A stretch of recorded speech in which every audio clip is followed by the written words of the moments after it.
Nous sommes dans la troisième séance du cycle que nous avons commencé concernant la question de la santé comme un enjeu dans la crise. L'idée étant que le rapport à la santé est en soi un bon indicateur et un bon descripteur des questions de la crise, et la question de la reprise en charge de la dynamique de santé se présentant comme aussi un programme en soi d'interpellation de la sortie de crise. Alors on avait commencé par une communication que j'avais faite sur une mise en problème qui se voulait assez ouverte et générale pour pouvoir cadrer un peu le sujet. La dernière fois, nous avons discuté à travers l'évolution des questions concernant les professionnels qui interviennent sur les questions de la santé et de la prévention des risques, et des structures qui s'en chargent, notamment les structures de santé et sécurité de travail. Aujourd'hui, avec Xavier Baron, qui est associé également au cabinet Athémis, qui est sociologue de formation et qui a une expérience assez conséquente également aussi dans le domaine RH, à travers des rôle qu'il y a joué dans des entreprises et puis des fonctions de conseil qu'il a exercées sur ce thème, avant de nous rejoindre ces derniers mois à Athémis. L'idée a été d'aborder la question de la santé à travers la question de la compétence. La double dimension étant qu'il y a une compétence engagée dans la capacité à rester en santé et à développer la santé. Et par ailleurs, les atteintes à la santé se traduisent dans des effets de compétence.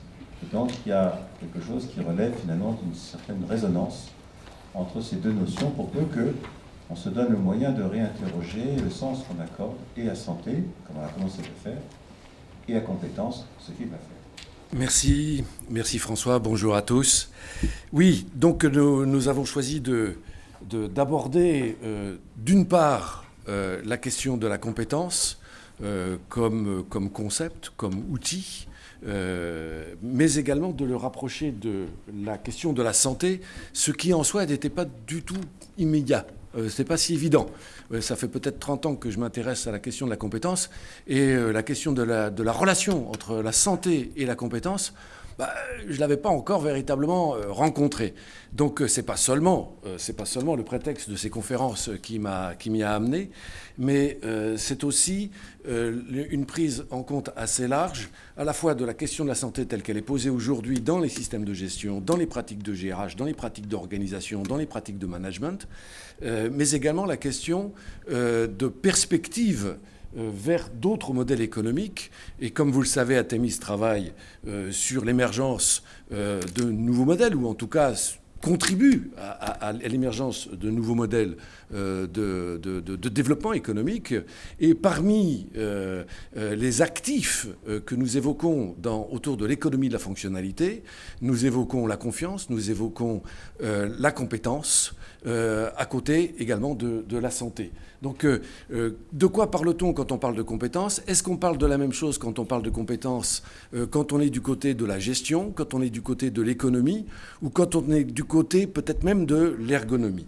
Donc, peut-être juste un mot pour ne pas oublier et rappeler que si, bien sûr, je vais m'exprimer à partir de ce que j'ai pu travailler depuis un certain nombre d'années sur cette question de la compétence, plutôt dans une tradition gestionnaire et plutôt avec un regard de sociologue, j'ai pu constater aussi une actualité, y compris à la préparation de cette séance, une actualité importante à cette question, à travers, par exemple, un numéro spécial qui vient de sortir et qui donnera lieu à un colloque à la rentrée de la revue Éducation permanente, permanente avec l'AFPA sur les synergies activité-formation. On revient à cette question de l'articulation entre activité-formation et la question des compétences.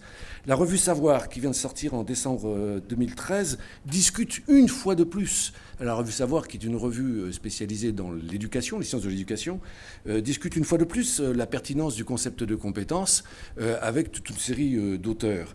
Un article récent, tout récent également, de février 2014, de Alain Ehrenberg, qui évoque la question de la santé mentale directement au prisme d'une compétence, et d'une compétence particulière qu'il rapproche de l'autonomie. L'autonomie est-elle un malheur collectif ? Je vous en suggère la lecture dans la revue Esprit. À signaler également l'ouvrage qui vient d'un travail déjà ancien, mais qui est important et tout à fait pertinent, de Guy Jobert, qui est sorti en février 2014 et qui s'appelle « Exister au travail ». Si vous ne l'avez pas vu, il y a également un travail qui vient de sortir de Bénédicte Vidaillet sur, cette fois-ci, l'entretien annuel, et ça s'appelle « Évaluez-moi ». Évaluez-moi les ressorts d'une fascination. Et sans oublier, bien sûr, vous verrez que je fais plusieurs références ou que j'aurai l'occasion de m'appuyer et de m'adosser aux travaux de Alain Ehrenberg en pensant notamment à la Société du malaise qui est parue en 2010 et que je m'appuierai également sur les travaux de Philippe Zarifian.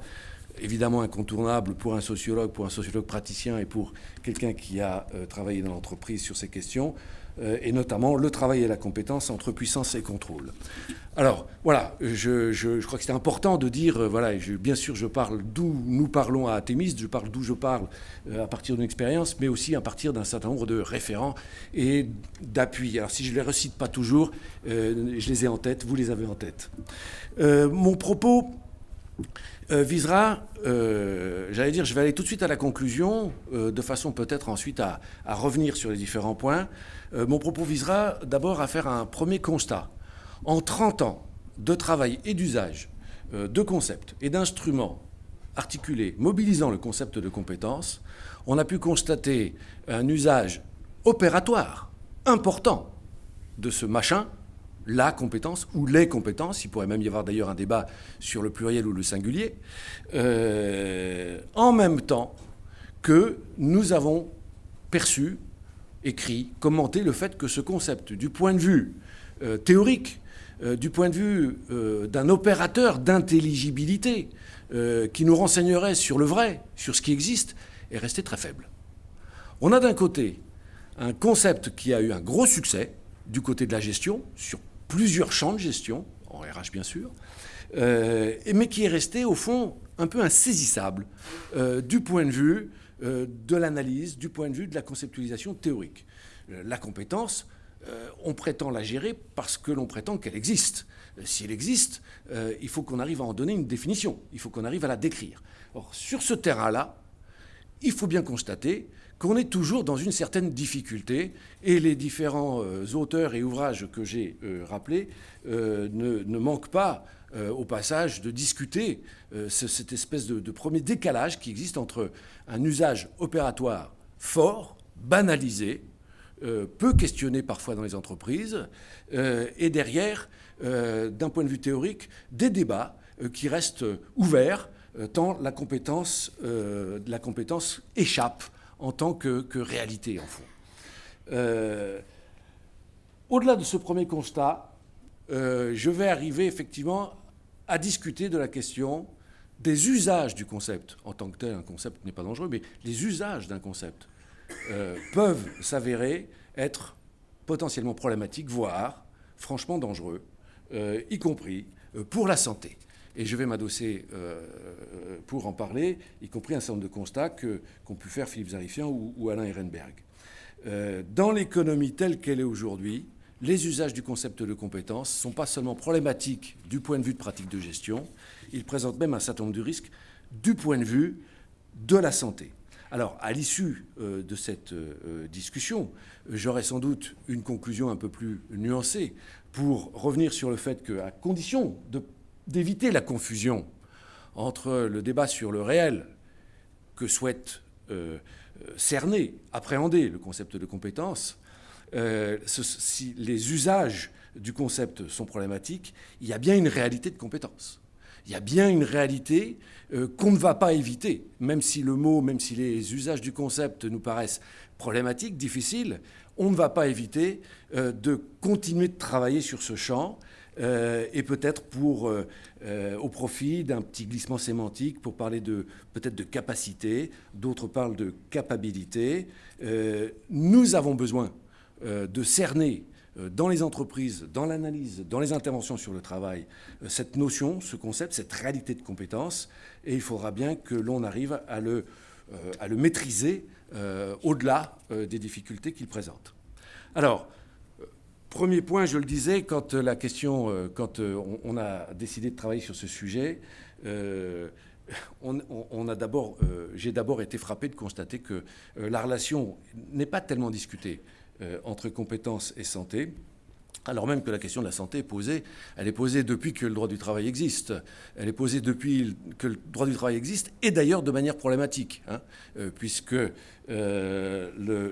pour les entreprises et pour la négociation, la santé est un problème de gestion parce qu'il a une connexion directe avec la santé publique et parce qu'il est particulièrement difficile à appréhender dans les entreprises.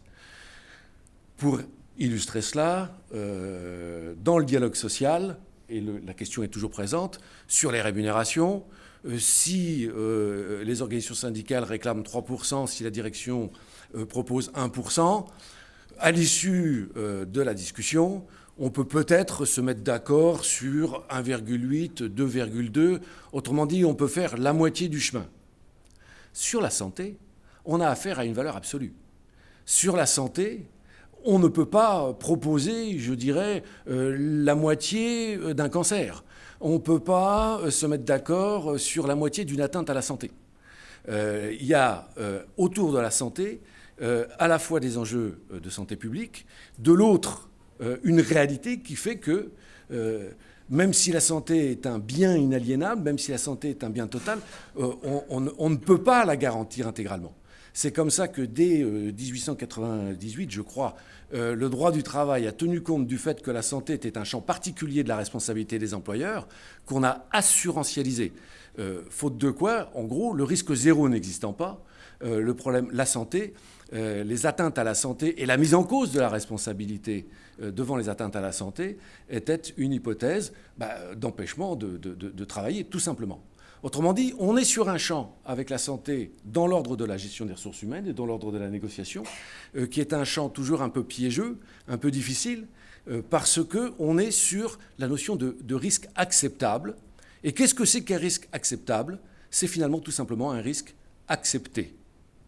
Et ça veut dire qu'il n'y a pas de manière simple de définir cette marge de négociation entre ce qui relève de la responsabilité de l'employeur et ce qui relève des droits des travailleurs, si ce n'est dans une discussion sans cesse évolutive entre ce qui est de fait accepté, de façon à rendre malgré tout la production possible, dans la mesure où le risque zéro n'existe pas. Alors, premier point à retenir, la santé telle qu'on la vit dans les entreprises, dans les négociations, dans le droit, est bel et bien un droit et un attribut des personnes. C'est-à-dire que la santé, c'est d'abord quelque chose qui relève d'un attribut des individus. La compétence, de l'autre côté. Alors la compétence, c'est un thème qui est quand même plus récent, mais ça fait au moins 30 ans qu'on manipule ce concept de compétence sur un mode très opératoire. C'est devenu une catégorie de gestion banalisée, en tout cas d'usage courant, pratiquement depuis le milieu des années 80. Elle est apparue plus tôt, notamment chez les formateurs, mais elle est banalisée comme catégorie de gestion depuis pratiquement 30 ans. Le grand mérite de ce concept de compétence en pratique est d'avoir aidé au fond, mais est-ce que c'est un cadeau ? On va y revenir. Est-ce que c'est un progrès définitif ? On va le discuter. D'avoir aidé les directions du personnel et des affaires sociales, c'est comme ça qu'on les appelait encore, au milieu des années 80, et plus tard, parfois encore, des directions du personnel et des affaires sociales à se transformer en direction de gestion des ressources humaines. C'est le mot gestion qui est important ici, et c'est le mot ressources également qui va nous intéresser.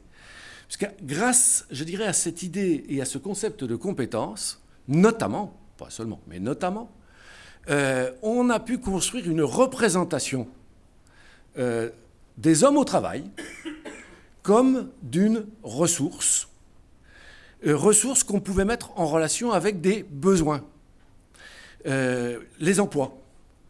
À partir du moment où on a défini d'un côté des emplois, au sens d'un raisonnement technique, voire prospectif, et puis qu'on a ensuite assimilé en quelque sorte les individus, les personnes au travail à des ressources, on a cette capacité de mettre en relation, de comparer, de faire des bilans entre des besoins et des ressources, et donc d'identifier un solde qui est bien sûr quantitatif, des sureffectifs ou des sous-effectifs, donc des besoins de recrutement, voire de décrutement ou de licenciement, mais aussi des soldes qualitatifs entre des ressources insuffisamment qualifiées ou pas qualifiées dans les bons métiers. Et un raisonnement gestionnaire qui se construit dans cette idée de bilan, comme on le fait pour des ressources matérielles, comme on peut le faire pour des ressources financières. On a un actif, un passif, des besoins, des ressources, des soldes. Et c'est quoi le boulot ? Eh bien, c'est de réduire, traiter ce solde en optimisant les moyens d'adéquation entre les besoins et les ressources. Je crois que pour comprendre à la fois le succès, le progrès que ça a pu représenter dans les fonctions qu'on a appelées ensuite de gestion de ressources humaines, de l'apparition de ce concept, c'est qu'il a aidé à une forme de promotion de la fonction de gestion des hommes au rang d'une fonction gestionnaire. On n'était plus dans le traitement des affaires sociales, on n'était plus seulement dans le traitement des personnes, on avait accédé, comme les autres, à la noblesse gestionnaire à partir du moment où, avec ce fameux concept de compétence, on arrivait à mettre en relation des emplois et des hommes, c'est-à-dire des besoins et des ressources. C'est une espèce de monnaie qu'on a inventée là pour passer du besoin d'activité, les besoins en travail, les besoins, les emplois, et les porteurs du travail, les apporteurs du travail, les personnes. Alors à partir du moment où on avait, je dirais, construit cette forme de, alors pas monétisation, mais une forme d'équivalence entre des besoins et des ressources, eh bien c'est produit aussi de manière assez naturelle un glissement.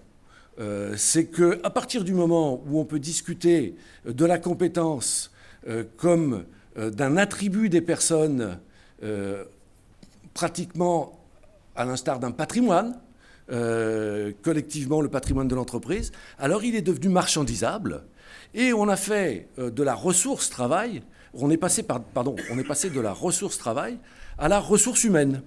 Et on n'a pas forcément pris garde à ce glissement sémantique quand j'admets tout à fait que le travail soit une ressource pour la production. Par contre, je ne suis pas certain qu'il soit légitime, simple, anodin, de parler des hommes comme une ressource.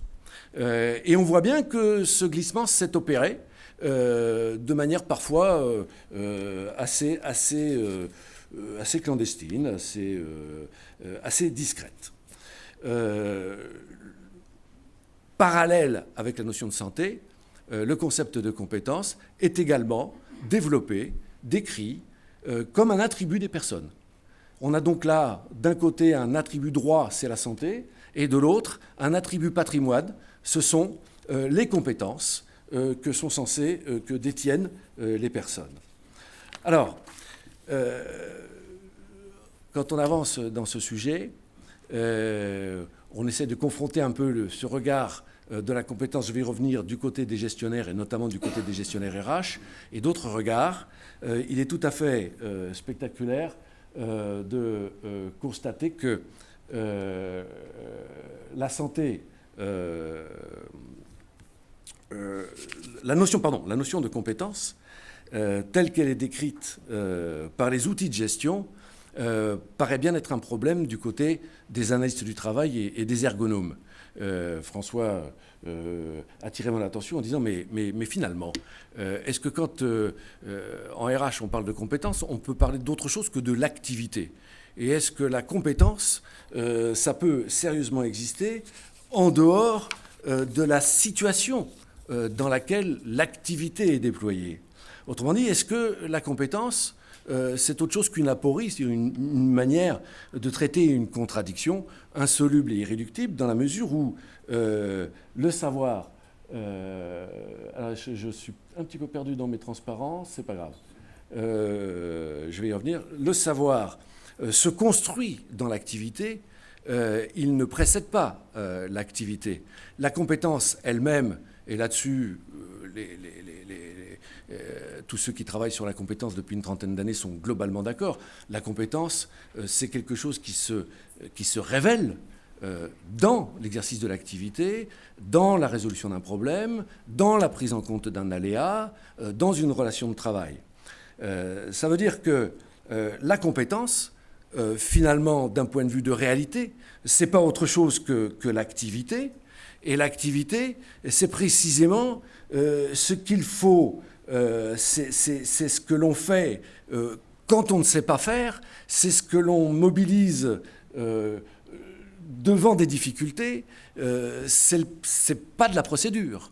Et ramener la compétence à des savoirs codifiés, c'est au fond sortir de la pertinence même de ce qui fait la puissance dans l'action, le sortir de la réalité, le sortir de là où il est né, le sortir de sa pertinence.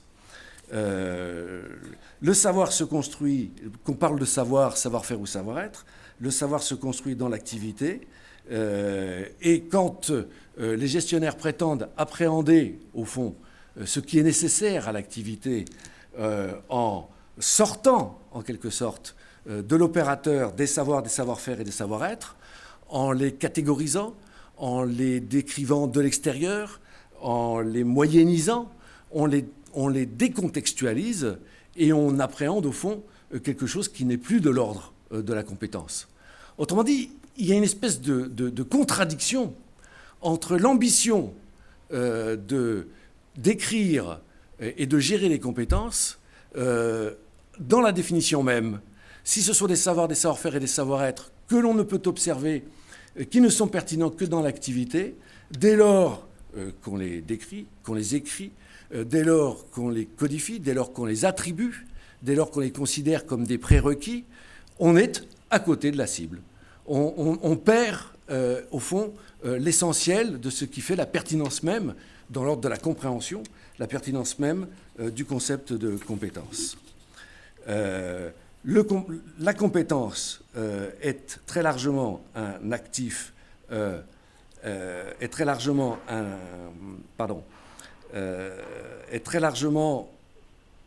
du même ordre que l'activité, et la compétence que cherchent à cerner les gestionnaires, au fond, est un mythe qui tente de repérer la solution avant le problème, c'est-à-dire des savoirs et des savoir-faire qui seraient nécessaires avant même que leur pertinence ne soit avérée en situation. Alors, si l'ergonome recourt peu au concept de compétence, du côté des économistes, du côté peut-être même des sociologues, la notion de compétence est au fond assez évidente. Elle n'est pas toujours très discutée, mais assez rapidement en avant, et je le disais en introduction, quand nous-mêmes nous parlons d'économie de la fonctionnalité, quand nous-mêmes nous parlons de nouveaux modèles économiques émergents, on met la compétence au rang des actifs immatériels, donc d'une forme de capacité qui est construite par les systèmes de production lui-même. Si c'est un actif, c'est donc que c'est quelque chose sur lequel on peut investir par la formation, par la professionnalisation, par l'innovation. C'est donc quelque chose qui existe. Et là-dessus, je suis bien d'accord. Alors, J'ai remis ici à l'écran les deux concepts sur lesquels nous travaillons à Thémis. Le concept de compétence, on le définit comme les capacités des salariés à faire face à un événement, à prendre en charge un aléa, un dysfonctionnement dans une logique compatible avec la stratégie, l'organisation et plus généralement celle de l'entreprise. De ce point de vue-là, bien sûr, les compétences existent, mais ce ne sont pas pour autant des attributs individuels, ce sont très largement des effets d'organisation. Si compétence il y a, c'est parce qu'il y a des capacités d'action qui peuvent s'exprimer, qui peuvent être mises en œuvre, qui peuvent être déployées pour faire face à une exigence, pour faire face à des aléas, pour faire face à des demandes de clients. De ce point de vue-là, elles n'ont pas de sens prises individuellement, et là on est en distance assez forte avec toutes ces conceptions de la compétence qui en font un attribut individuel qui serait en quelque sorte un patrimoine détenu par les personnes.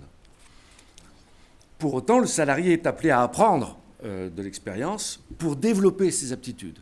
Donc on navigue entre la notion d'aptitudes qui peuvent être révélées et qui peuvent être développées à condition de mise en situation. Sans jouer sur les mots, les compétences existent bien, mais plus comme des dispositions que comme un patrimoine, mais à condition qu'elles puissent être révélées dans des occasions, c'est-à-dire dans des organisations, dans des demandes, dans des possibilités de mise en œuvre qui, elles, ne dépendent pas directement des individus, mais dépendent des organisations. On a un deuxième concept qui est présent en gestion, évidemment, qui est la qualification.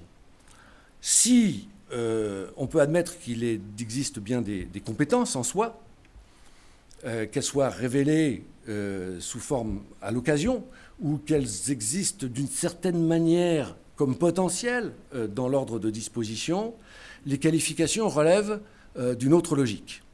Les qualifications sont un construit et un construit social. C'est une forme d'institutionnalisation de la prise en compte des compétences. Les qualifications n'existent qu'à condition d'être reconnues comme telles. C'est-à-dire ce qui fait, à mon sens, une différence importante entre la notion de compétence et la notion de qualification, ce n'est pas dans ce que l'on désigne pour autant qu'on désigne une réalité, c'est surtout que la qualification exige un processus, un acte d'autorité qui reconnaît ce qu'on va appeler compétence ou ce qu'on va appeler qualification, ce qu'on va appeler aptitude, capacité, ce qu'on va appeler niveau, mais un processus de reconnaissance. La qualification existe par le fait d'une autorité qui la reconnaît, que ce soit l'éducation nationale par des diplômes, ou la branche par des certifications, ou simplement l'employeur lui-même. Donc la qualification désigne les savoirs, pratiques technologiques et scientifiques, qui sont appropriés par chaque salarié et qui lui octroient la possibilité, j'insiste sur la notion de octroi, la possibilité d'assumer des opérations. C'est là où on retrouve d'ailleurs un lien avec une vieille étymologie du concept de compétence qu'on trouve dans le domaine juridique. Qui est compétent quand on parle d'un officier de police judiciaire ou d'un tribunal? C'est du fait d'une autorisation à juger, qui est donnée par une puissance légitime qui va être l'État, par exemple. La qualification des savoirs appropriés par chaque salarié, certes, mais qui lui octroie la possibilité d'assumer des opérations, des tâches, des responsabilités dans une organisation sociale du travail spécifique. Alors, si des qualifications sont attribuables aux salariés, on voit bien que cela reste au regard de configurations productives particulières. Une qualification vaut dans un espace, dans une branche, dans un secteur, dans un métier, mais en même temps, là, on est bien dans l'ordre d'un attribut de la personne qui lui est octroyé et qui, quelque part, devient un élément de son identité professionnelle, de sa personnalité en quelque sorte. La qualification est individualisable. La compétence individuelle, elle, par contre, probablement, n'a pas beaucoup de sens. Alors, je voudrais revenir maintenant sur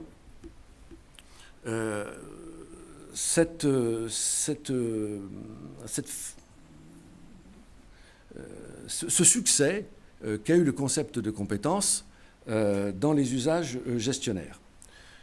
Si on a toujours des difficultés à saisir ce que la compétence est en réalité, du côté des outils de gestion, on n'a pas eu beaucoup de difficultés pour en faire des usages nombreux. Et si nous devons nous interroger à la fois sur la relation entre compétence et santé, le dépassement des risques éventuels de la compétence sur la santé, mais également une capacité d'intervention, nous retrouverons la question de la compétence. On a, dans les 30 dernières années, eu un usage très important de la compétence, je le disais en entrée. Reprenons-les rapidement. Premier constat, ou premier élément à maintenir, c'est qu'en fait, le même mot a servi à désigner des choses très différentes dans des sous-ensembles de gestion distincts. On a d'abord eu, j'allais dire dans le temps, les premiers à se servir du terme de compétence, ce sont les formateurs. Ce sont les formateurs, dès le milieu des années 70, dès le début des années 70, avant même qu'on parle de pédagogie par objectif, ont évoqué cette trilogie des savoirs, savoir-faire, savoir-être. Du point de vue d'un formateur, c'est quoi les compétences? C'est un ensemble de savoirs, savoir-faire et savoir-être. Compétences professionnelles, mis en œuvre, révélées, observables, nécessaires à une activité professionnelle. Sur cette définition, je veux dire, il n'y a pas énormément de difficultés, si ce n'est pour constater que d'une situation à l'autre, le besoin de définition est extrêmement fin si on veut déboucher sur des référentiels de formation. Si bien que cette trilogie a été utilisée, elle continue d'être utilisée par les formateurs, mais elle est insuffisante ou elle est trop lourde s'agissant de prendre en compte des soucis gestionnaires qui ont été ceux, par exemple, de la gestion prévisionnelle des emplois et des compétences. La compétence est apparue également de manière très banalisée du côté des GPEC, gestion prévisionnelle emploi compétences. Et là, je dirais, la manière la plus simple de le définir, c'est cette idée qui a été reprise dans la sidérurgie en particulier au début des années 90. Les compétences, ce sont les savoir-faire opérationnels et validés. Opérationnels validés, sous réserve d'en reconnaître l'existence du point de vue de l'entreprise, sous réserve d'en reconnaître leur pertinence pour la production, on peut attribuer à des individus des compétences à partir de l'observation des activités mises en œuvre. La grande difficulté qu'on peut constater autour de la mise en œuvre de ce concept de compétences, c'est que précisément, elles sont construites sur l'observation d'activités de fait mises en œuvre dans des contextes, et ensuite codifiées, catégorisées, moyennisées, sur des sous-populations qu'on a appelées des emplois ou des emplois types, pratiquement l'évident de leur sens.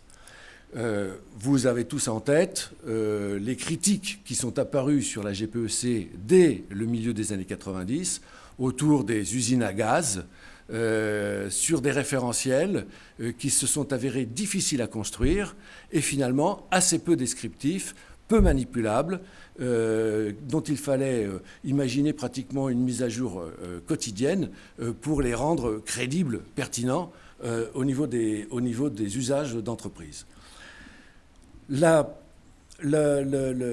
L'usage qui s'est finalement le plus répandu du concept de compétence, on le retrouve aujourd'hui du côté des dispositifs d'évaluation.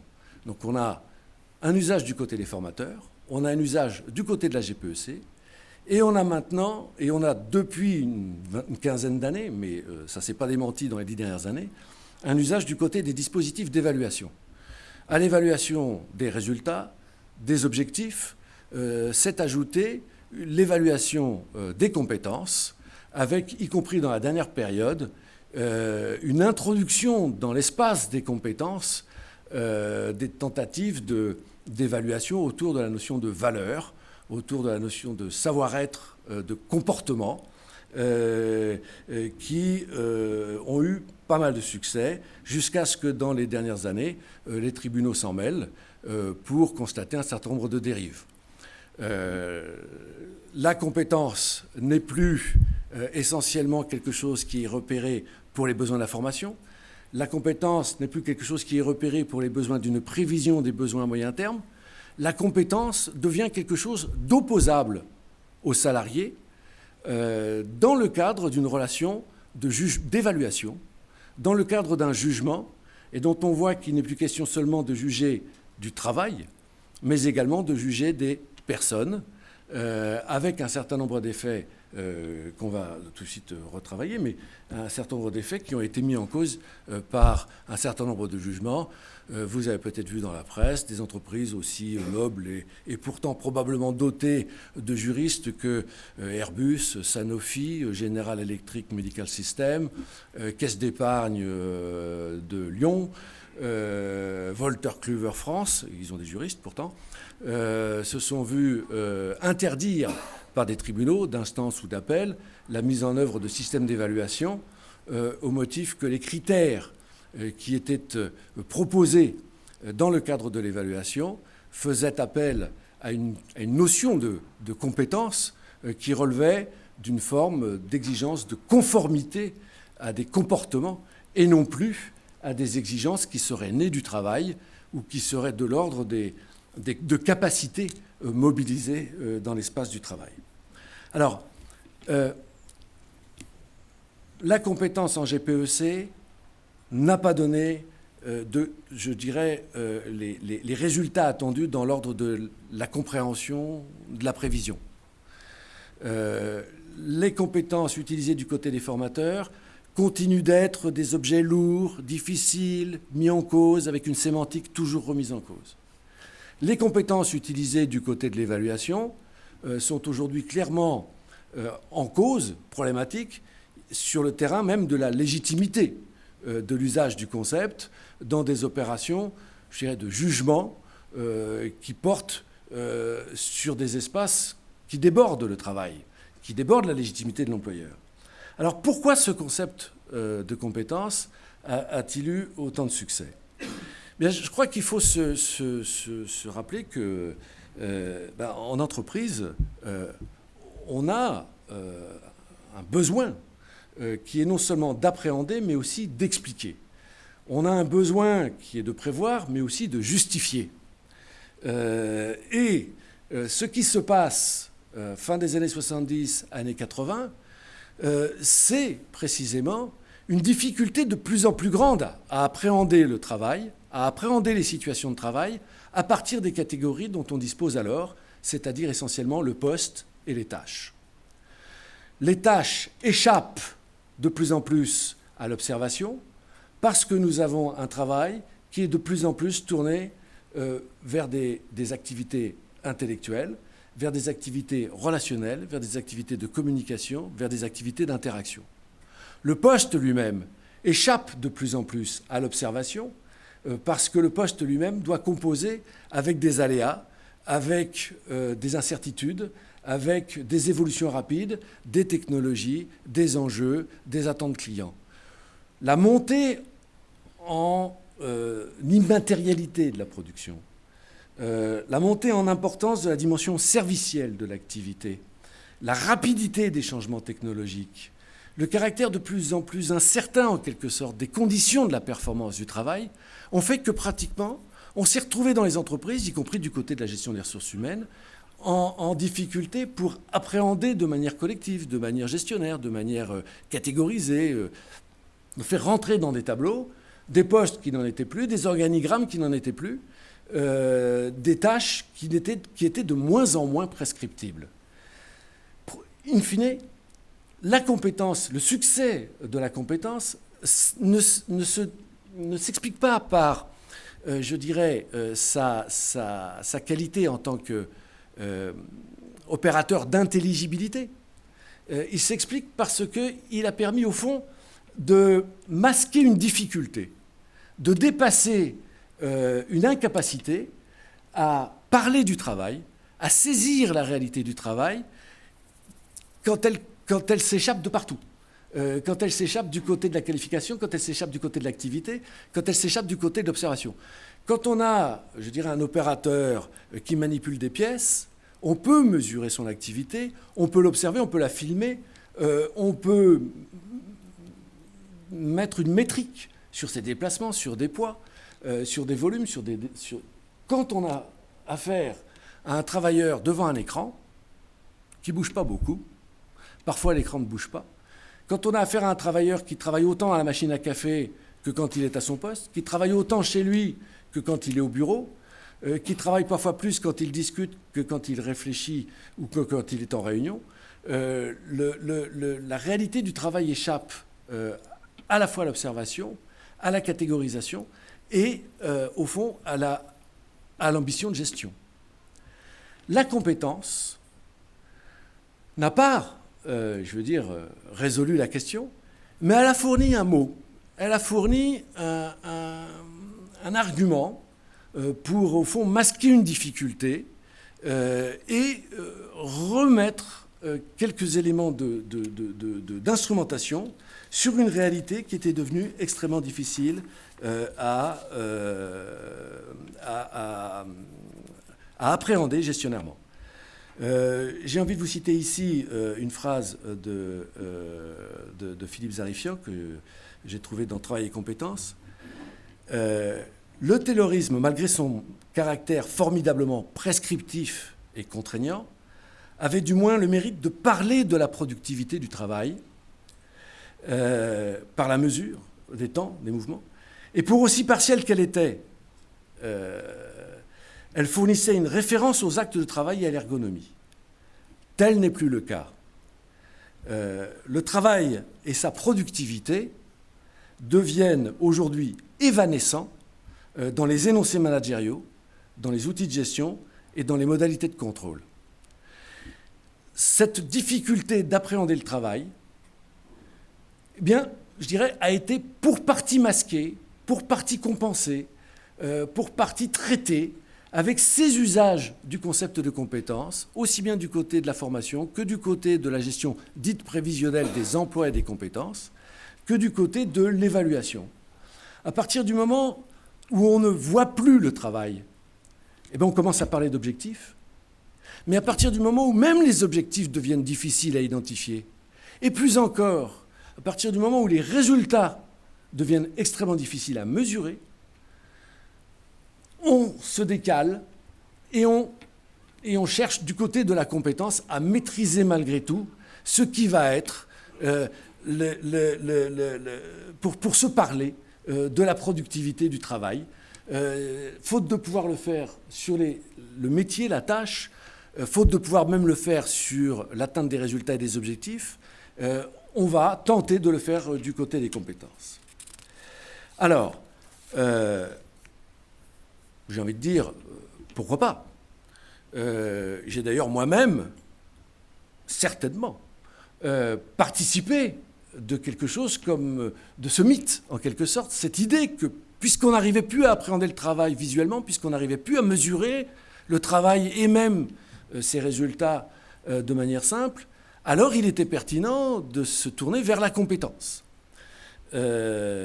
Oui, mais en passant par le prisme des outils gestionnaires, inévitablement, on faisait d'une réalité une catégorie, on faisait de ce qui existe dans le réel une espèce de fiction dans des construits avec des sémantiques, avec des phrasés, avec des cartographies qui ont eu pour réflexe, on est en gestion, de standardiser, de réduire, de codifier, et au contraire, finalement, d'une capacité à éclairer le réel.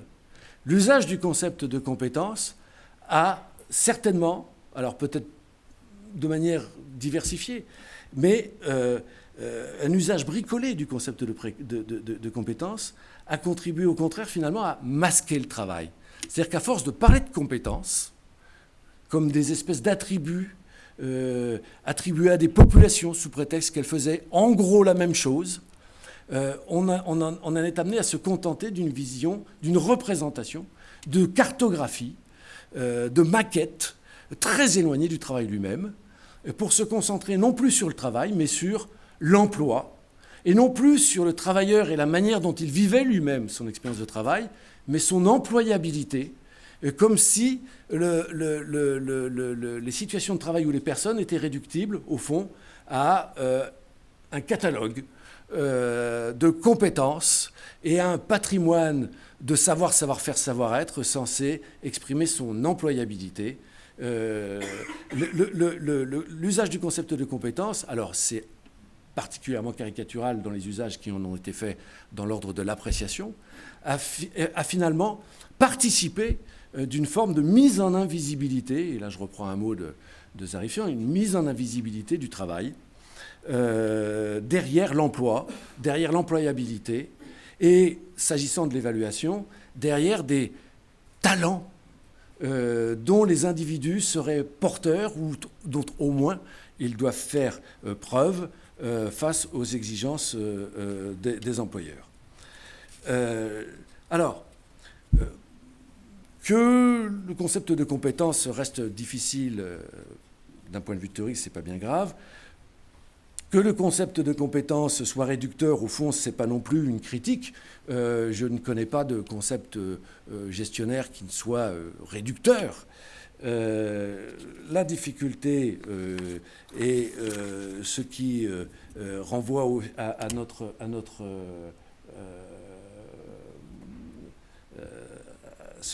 notre exposé aujourd'hui, c'est de réinterroger les usages de ce concept avec la santé et les atteintes à la santé dont nous savons bien qu'elles constituent un enjeu important. C'est par cette mise en invisibilité que, dans un premier temps, on doit poser la question de l'importance ou de l'influence que l'usage du concept de compétence peut avoir sur les salariés. Alors, comment peut-on éclairer cette relation entre compétence et santé ? À l'aune, je dirais, du simple bon sens, agir sainement, agir de telle manière au travail que l'on ne met pas en cause sa propre santé, est une preuve de compétence. C'est tout ce qui relève aussi des savoir-faire de sécurité. Un professionnel, c'est aussi quelqu'un qui est capable de travailler sans mettre en danger sa propre intégrité physique ou celle de ses collègues. Agir sainement est une preuve de compétence. Dit autrement, être compétent, c'est agir sainement au travail. C'est un premier point. De la même manière, il est admis et simple, évident pour tout le monde, je crois que être en mauvaise santé, ça ne va pas aider s'agissant de bien travailler. Quand on est malade, on travaille moins bien. Bon, on va dire effectivement que du côté de la relation santé-compétence, le seul fait d'être en bonne santé potentialise en quelque sorte l'expression des compétences, les capacités d'action. Plus on est en bonne santé, plus on est capable de bien travailler. Là n'est pas peut-être l'essentiel. Il y a un deuxième sous-ensemble, c'est certainement tout ce qui se dit autour de la question du sens, tout ce qui se dit autour de la reconnaissance sociale. Derrière la compétence, il y a aussi la question de la qualification. Et derrière la question de la qualification, il y a celle de la reconnaissance. Il y a un enjeu qui reste important et qui restera important, quelle que soit la manière dont demain on organise le travail en relation avec la santé, dans la manière dont on mobilise le travail pour de la performance, c'est celui de savoir comment le salarié lui-même va s'y reconnaître, comment, dans un jeu social, dans un environnement social, le salarié, son travail, ce qu'on peut appeler ses compétences, sa puissance d'action, vont être ou pas reconnus. il y a dans l'enjeu des compétences aujourd'hui la question de la capacité des outils de gestion, la capacité des ensembles organisés, des entreprises, d'objectiver en quelque sorte ce qui relève de l'engagement subjectif, c'est-à-dire de reconnaître ce qui est mis en jeu dans le travail par les personnes. Il y a un troisième sous-ensemble qui est celui que j'évoquerai un peu plus loin, qui est celui d'une compétence d'autonomie. Je vais y reprendre un peu plus loin. La question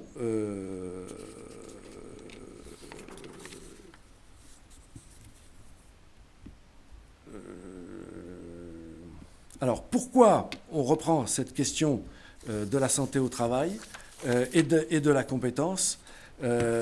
C'est parce qu'on doit se reposer la question, ou doit continuer d'éclairer la question de manière nouvelle de la compétence relativement à la santé.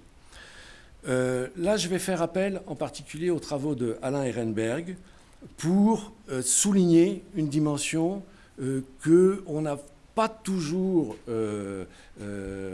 développée ici, autour d'une caractéristique tout à fait essentielle, tout à la fois de la capacité à bien travailler, agir sainement et dans un espace de reconnaissance, mais agir sainement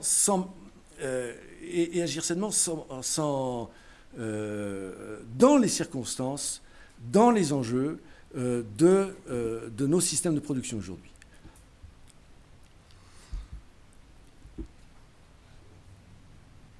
Nouvelles technologies, travail intellectuel, production immatérielle, montée en puissance des activités servicielles, réactivité, autonomie, initiative, ce qui s'impose dans nos environnements de production aujourd'hui, et qui est d'ailleurs pris en charge assez largement par un discours de nouveau management, c'est l'appel à l'initiative, c'est l'appel à l'intelligence, c'est l'appel à la créativité.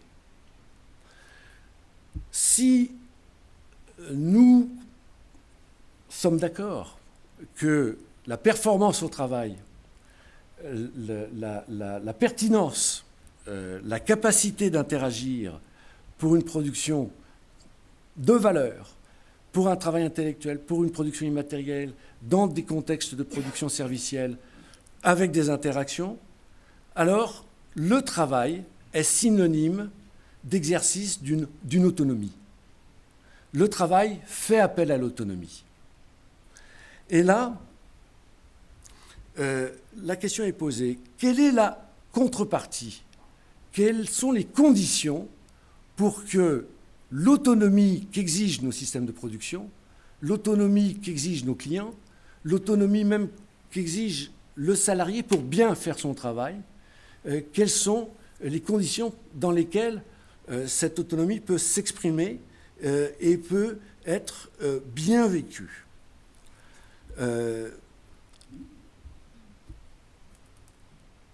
Aussi bien du côté de la psychologie que de la psychodynamique du travail, que de la sociologie clinique, que de la sociologie plus largement, il y a toute une série de constats qui convergent et une question qui est posée autour de la compétence. L'autonomie qui est demandée,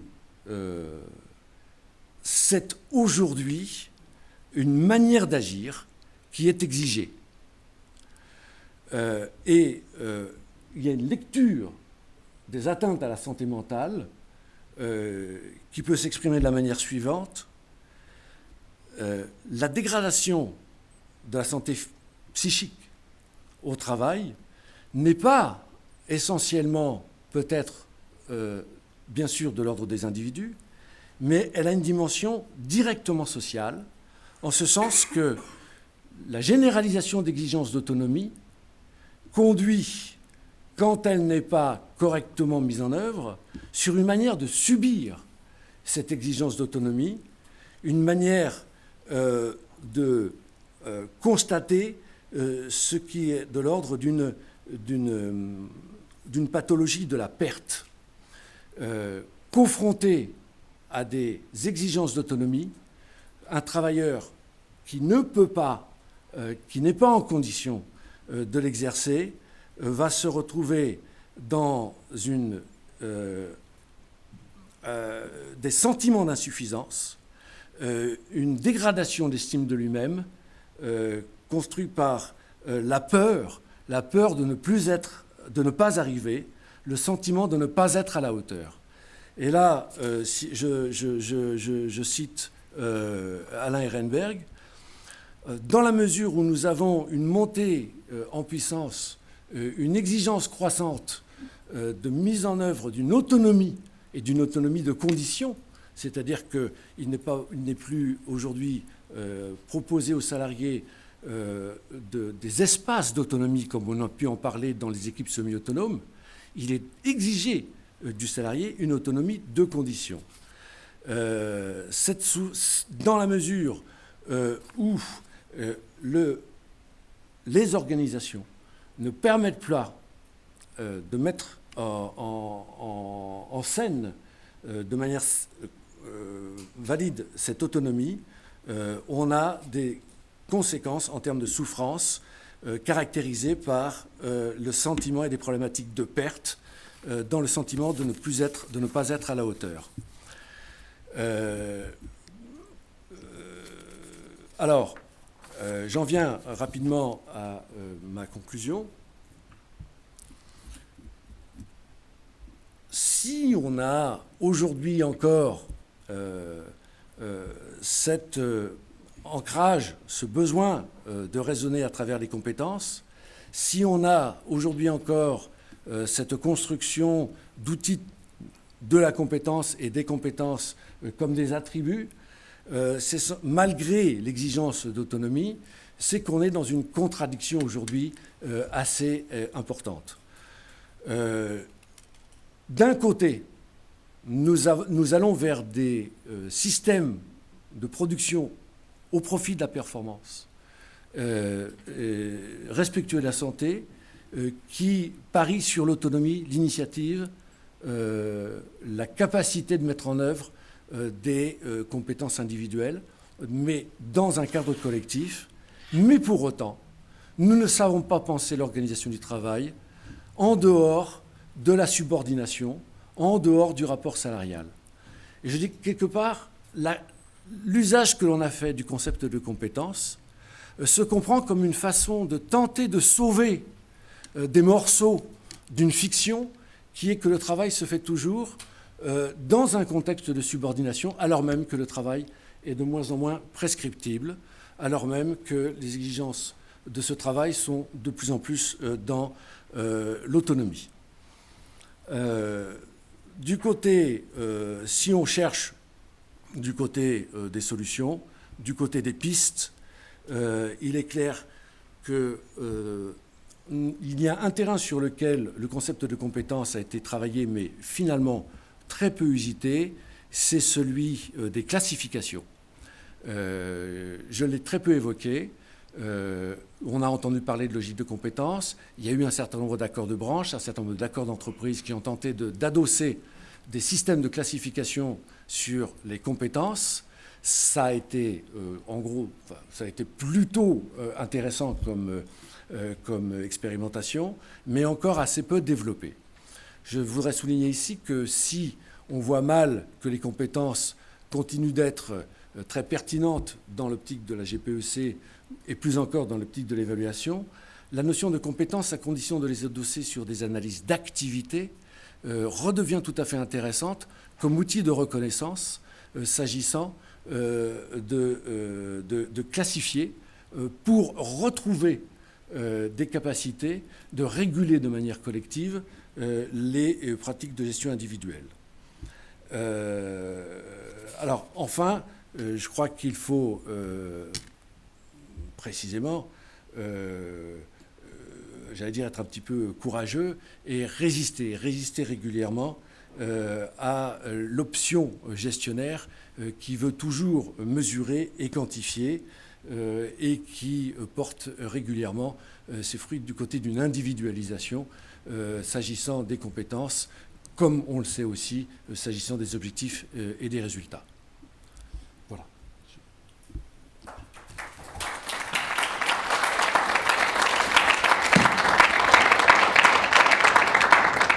Merci. Donc, je m'appelle toujours Sabine Gruyet. Je suis consultante interne en management de projet. Et dernièrement, j'ai fini de travailler sur une application qui permet de gérer les populations de cadres supérieurs et stratégiques dans une entreprise. Et je suis en train de finir un livre qui s'appelle « Nouveaux horizons RH » et qui explique qu'en fait, le net RH est en train d'être complètement revu, puisque on a des nouvelles applications qui permettent de gérer les populations et les compétences. Et par ailleurs, ces applications sont en lien avec des sortes de Facebook interne, d'outils 2.0, qui permettent notamment à des gens qui ont travaillé avec des gens de l'entreprise, soit comme collègues, comme clients, fournisseurs, je ne sais quoi, de donner des notes, de dire telle personne a fait quelque chose de remarquable à telle occasion. Et donc, on voit qu'on est dans le 360 degrés permanent, que la qualification et l'évaluation des compétences est en train de passer d'une relation purement managériale à une relation éclatée, où tout le monde peut nous évaluer à n'importe quel moment. Et pour avoir échangé récemment dans un groupe inter-entreprise, je me suis rendu compte que c'était quelque chose qui était effectivement mis en œuvre dans les entreprises avec plus ou moins de succès, puisque il y a des entreprises où tout le monde mettait des bonnes notes à tout le monde, et puis d'autres où c'est un peu plus carré, où ça s'appuie sur des faits un peu plus tangibles. Donc voilà, j'aurais bien aimé avoir votre avis sur cette évolution.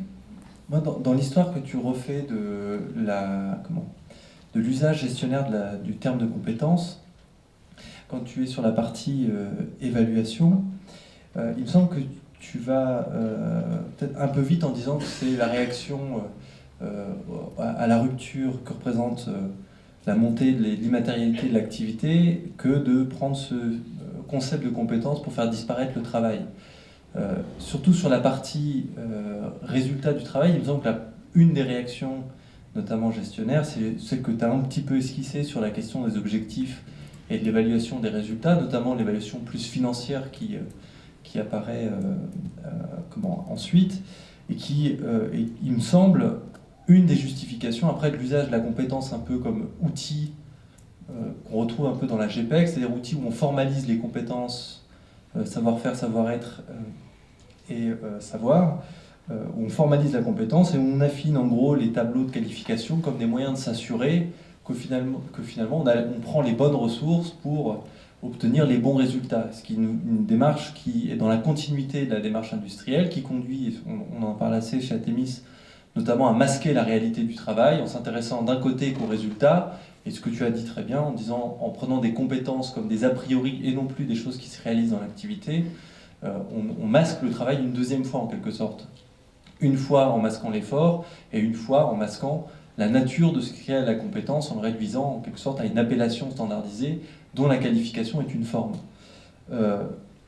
Et je trouve que du coup le lien avec la santé, il se pose aussi là-dedans, puisque la compétence, si on reprend l'idée que c'est aussi la capacité à faire face, à des situations non prévues, etc., on voit que ce qu'on a raconté sur la santé comme n'étant pas qu'un état, mais étant aussi la capacité à agir, on voit tout de suite qu'il y a eu un rapprochement possible entre les deux types, les deux concepts sur la compétence comme capacité à agir, à faire face à des difficultés ou à des aléas, et la santé comme une capacité en soi à agir.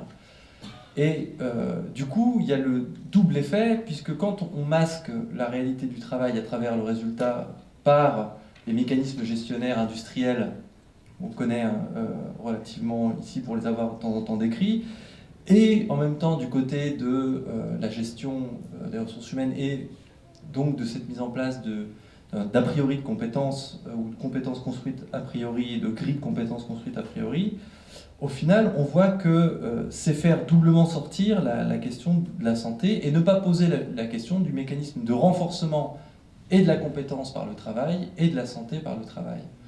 Donc, je trouve que le lien mérite comme ça d'être fait avec, j'essaie de relire mes notes mais c'est compliqué, avec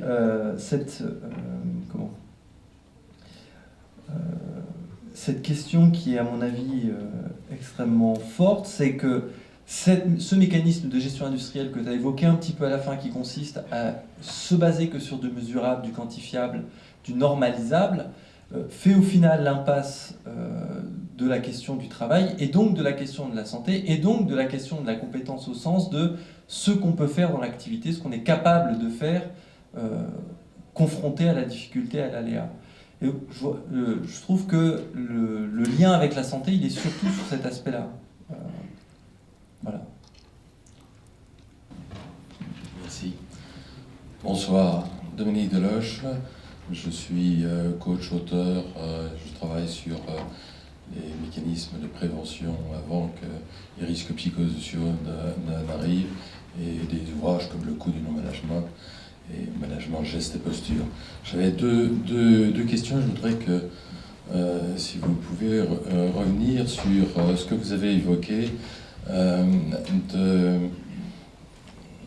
des difficultés structurelles à envisager les compétences si on les prend sous l'angle savoir, savoir-faire, savoir-être, en disant que ça venait des formateurs. Je dirais que c'est plutôt de l'impérialisme propédeutique de l'éducation nationale qui oblige à rentrer dans cette matrice-là. Mais ça se discute. Ma question était plutôt sur le savoir-être.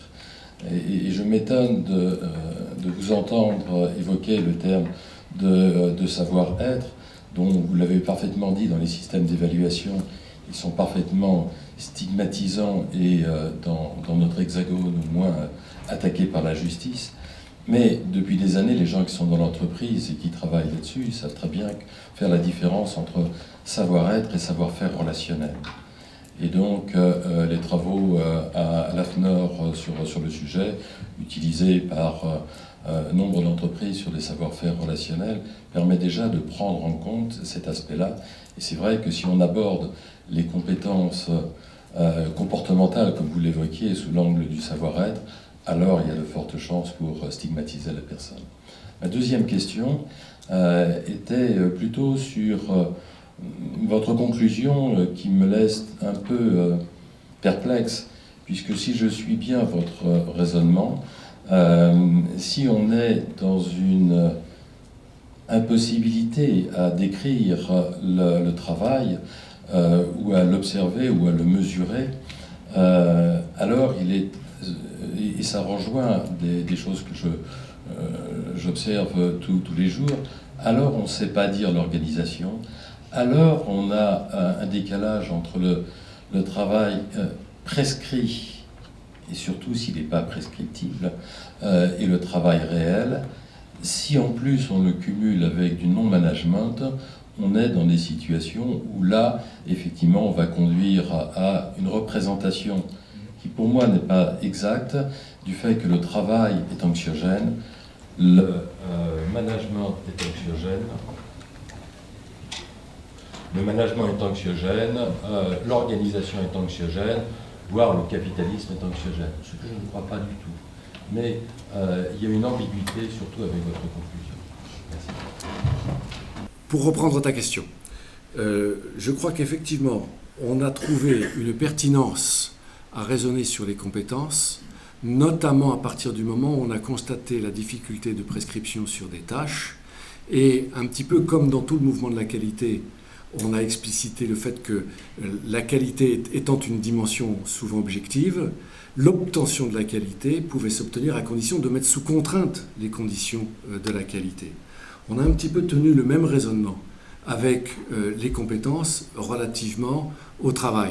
C'est-à-dire, et ça c'est quelque chose qu'on on connaît, on manipule depuis longtemps d'ailleurs en gestion. On se souvient Henri Mintzberg qui faisait la différence entre les bureaucraties industrielles et les bureaucraties professionnelles, ce qu'il appelait les bureaucraties mécanistes et les bureaucraties professionnelles. Dans des univers de production du type hôpitaux ou du type orchestre philharmonique, ça faisait partie des exemples canoniques, ne sachant pas a priori prescrire le geste des musiciens, ne sachant pas a priori prescrire le résultat de l'acte médical aux urgences. On ne peut pas exiger d'une infirmière aux urgences que nécessairement elle sauve tous les patients. C'est l'état dans lequel ils arrivent qui prédit le résultat de l'activité. De la même manière qu'on ne peut pas, sur un architecte, prescrire un résultat, alors on peut au moins maîtriser les qualifications, les compétences. Et à ce moment-là, on va non pas prescrire l'acte, on ne va même pas prescrire les résultats, mais on va au moins s'assurer qu'on a bien les bonnes compétences. Un architecte, oui, mais à condition qu'il soit DPLG, diplômé par le gouvernement. Une infirmière, oui, mais à condition qu'elle soit diplômée. Un musicien, oui, mais à condition qu'il sorte du bon conservatoire. Et c'est en maîtrisant la compétence qu'on maîtrise en quelque sorte les conditions de la performance quand on ne sait pas prescrire. Alors, moi je pense qu'on a des effets je dirais, pathogènes des outils de gestion à plusieurs niveaux, potentiellement. On a des effets pathogènes dès lors que ça contribue à une mise en invisibilité du travail. Et effectivement, la compétence qui avait pour objectif, au départ, plutôt de rendre intelligible ce qui échappait à l'observation directe, s'avère dans les usages qui ont été faits, je reviendrai sur les formateurs, mais dans les usages qui ont été faits notamment du côté de la GPEC et plus encore du côté de l'appréciation, on a eu plutôt un effet inverse, c'est-à-dire une disparition du travail de sa réalité derrière des codes, des listes, des référentiels qui ont codifié, moyennisé, décontextualisé. Mais ce sur quoi j'ai souhaité aussi insister un petit peu, dans un deuxième temps, c'est sur les conditions même de la performance dès lors qu'elle relève d'une exigence d'autonomie. Si cette exigence d'autonomie ne peut pas être exprimée, si elle n'est pas reconnue, elle débouche sur une incapacité de s'automotiver, de maîtriser ses propres émotions dans les situations de travail, dans les situations de prise en compte des aléas, de l'adversité que constitue la perspective possible de l'échec.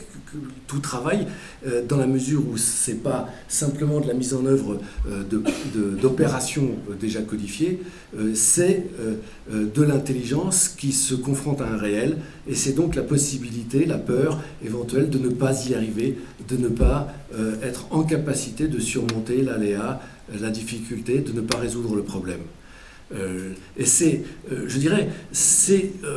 pourquoi je fais un lien avec le travail intellectuel dématérialisé, les compétences relationnelles, c'est parce que si la valeur du travail est essentiellement aujourd'hui conditionnée à une capacité de mettre en œuvre une autonomie, des capacités d'initiative, alors au fond on débouche sur une exigence, une compétence d'autonomie, une exigence de compétence d'autonomie dont on n'a pas encore forcément bien identifié les ressorts en termes d'organisation, les ressorts en termes de formation, les ressorts en termes de compensation, les ressorts en termes de reconnaissance.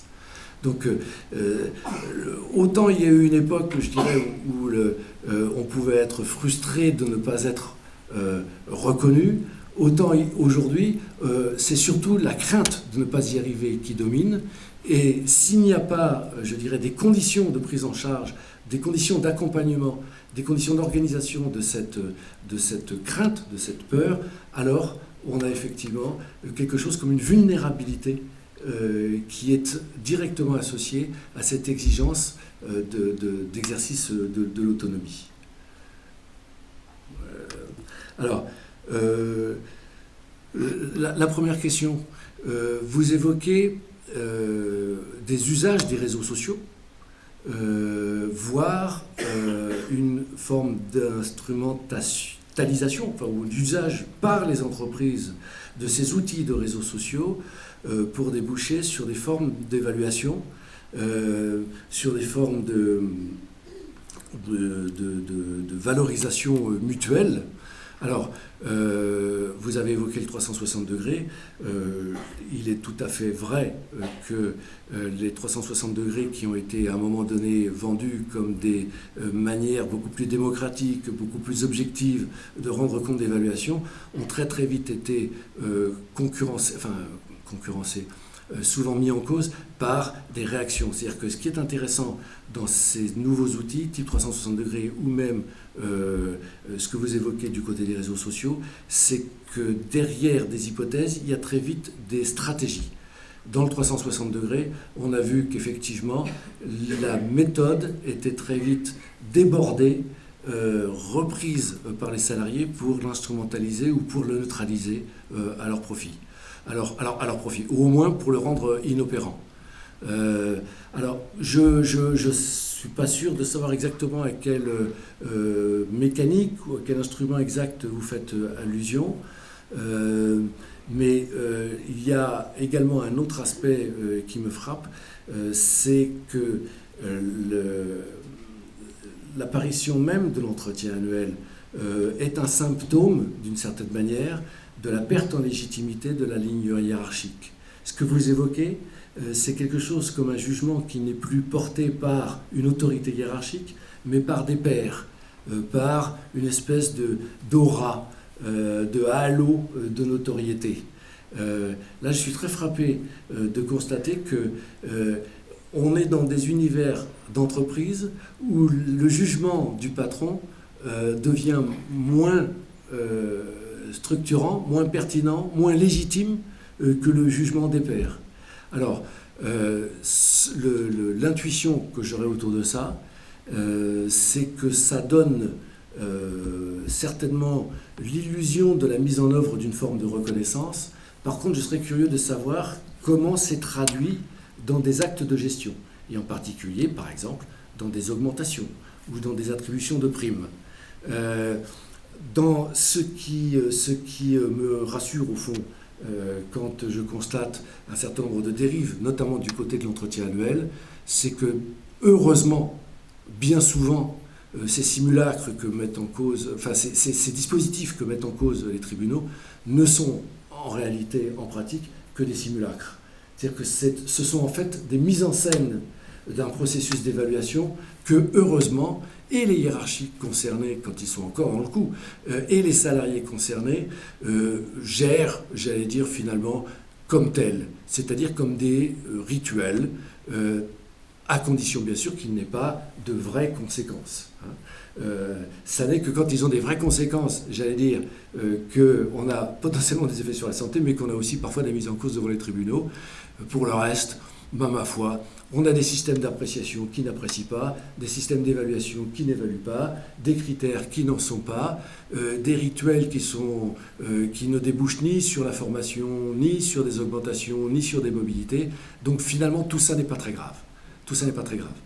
On peut se demander pourquoi ça continue de fonctionner. De mon point de vue, c'est parce que ça conserve une fonctionnalité tout à fait centrale, même si elle n'est pas souvent mise en avant. C'est qu'un entretien annuel d'évaluation, des systèmes d'évaluation, des rendez-vous comme ça, des questionnaires, ça a une vertu, je dirais, de rituel d'intégration. Et c'est pas pour autant forcément et nécessairement des outils de gestion. Sur la troisième question,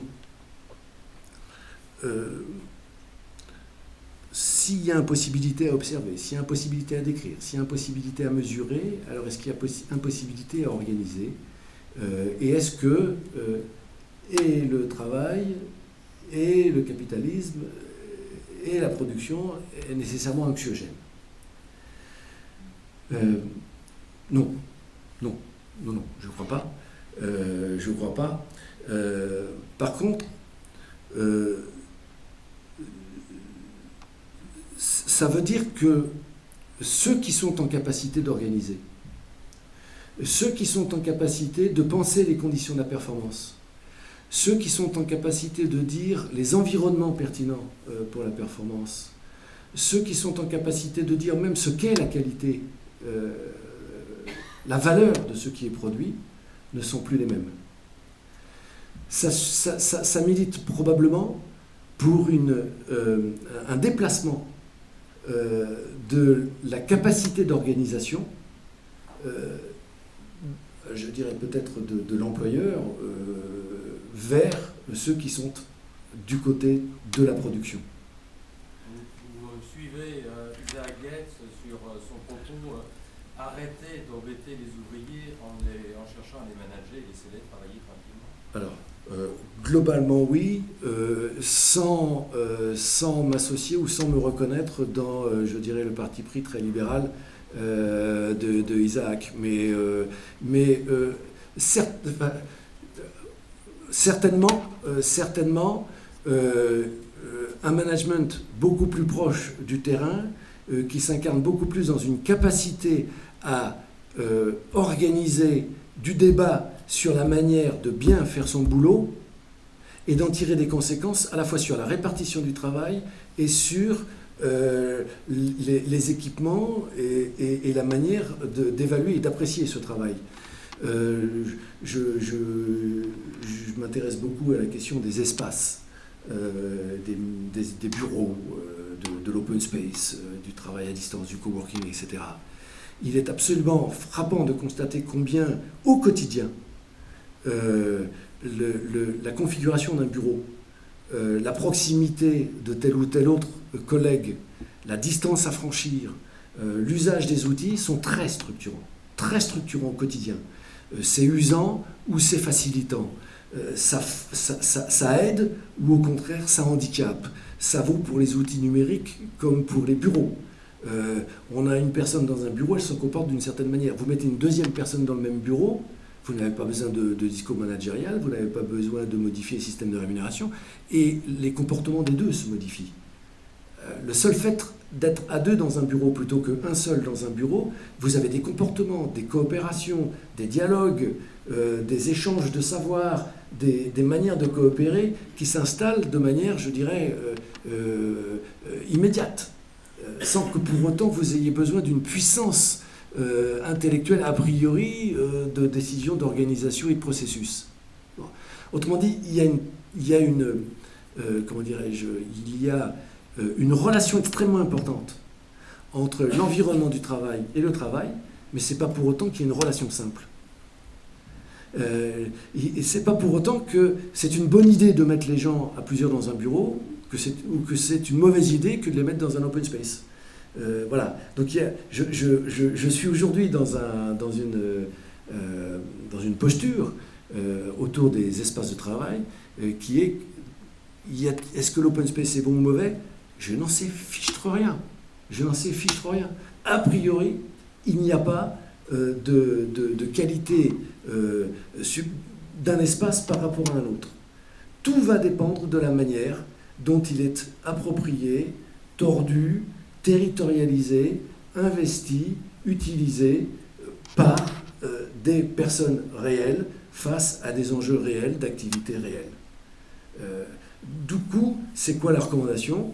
C'est laissez-les organiser leur propre espace de travail, laissez-les largement répartir le travail dans l'espace d'un collectif, dans l'espace de coopération, beaucoup plus que...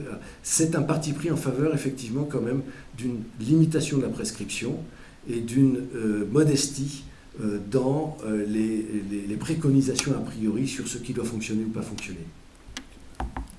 Je pense que la difficulté, c'est au motif qu'une approche dite experte, très dans le contrôle, pose des questions qu'on évoque, de passer inversement à l'idée que c'est spontanément et dans un libre choix que les gens peuvent s'en sortir. Je crois que ça risque d'être un peu naïf. Donc on a besoin en fait de réfléchir aux conditions qui permettent à des dynamiques d'autonomie de pouvoir éclore Je crois que la problématique du tiers est très importante pour que des choses puissent se faire. Dès lors que le tiers ne se met pas en expert, mais pour autant, ce n'est pas une transparence non plus, ce n'est pas une absence.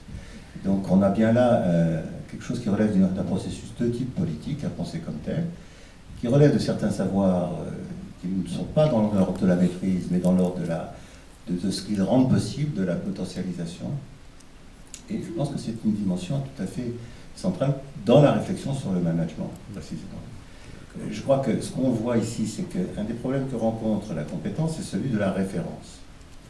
Or, je crois que vous aviez très bien approché, en tout cas une façon d'en traiter, qui est que la compétence, elle explose en rapport avec une perte de la référence sur laquelle se jugeaient jusqu'à présent, on va dire, les capacités. Et le problème de la perte de la référence, c'est que tout le monde est reprochable dans la façon dont il a fait ou dans ce qu'il a fait. Et après tout, l'exemple de tout à l'heure, c'est qu'on est tellement reprochable que n'importe qui, dès lors que l'outil technique le permet, peut se mettre en situation de dire qu'il est nul ou pas nul. Ça circule aussi seul comme ayant autant de valeur de démonstration, puisqu'il n'y a pas de référence sur laquelle on peut s'appuyer pour dire que c'est vrai ou faux. Donc ça circule comme ça. Et après tout, dans la relation avec le manager, une des choses que les gens évoquent, c'est justement le caractère arbitraire, discrétionnaire d'un jugement qui, n'ayant pas de référence pour s'autoriser ce qu'il dit, est de l'ordre d'une prise de pouvoir sur le sens, qui pose donc des problèmes d'institution. C'est pour ça que un des points sur lesquels on a insisté, d'ailleurs dans le cycle précédent sur la question du management, c'est que peut-être les choses sont moins à chercher du côté du raffinement dans le dispositif de mesurage dont la gestion a besoin, que peut-être d'un saut paradigmatique en termes de penser autrement, de doctrine à élaborer plutôt que d'instrumentation à affiner, même si à la marge ça peut se faire. Je crois que quand même, il faut revenir effectivement sur l'idée assez simple, c'est que gérer jusqu'à aujourd'hui, ça demande de pouvoir actionner des ressorts qui soient à la fois repérables, ce qui suppose qu'il y ait une certaine matérialité, tangibilité, qui relève de quelque chose qu'on puisse observer, donc à la fois repérable et opérable, c'est-à-dire qu'on puisse les manipuler. Et que c'est justement ça qui est un peu en difficulté, c'est que ces ressorts ne sont pas facilement repérables. Quand on parle de compétences, on fait apparaître un mot pour nommer quelque chose que c'est censé repérer, sauf que, comme tu l'as dit, ça nomme un invisible. Et c'est pas facilement opérable parce que, justement, on ne sait pas sur quoi ça embraye. Alors, deuxièmement, ce qu'il faut ajouter quand même, c'est que la gestion ne marche que si elle actionne des ressorts repérables et opérables, et que ces ressorts sont reliés à une théorie qui donne les raisons pour lesquelles ça devrait marcher.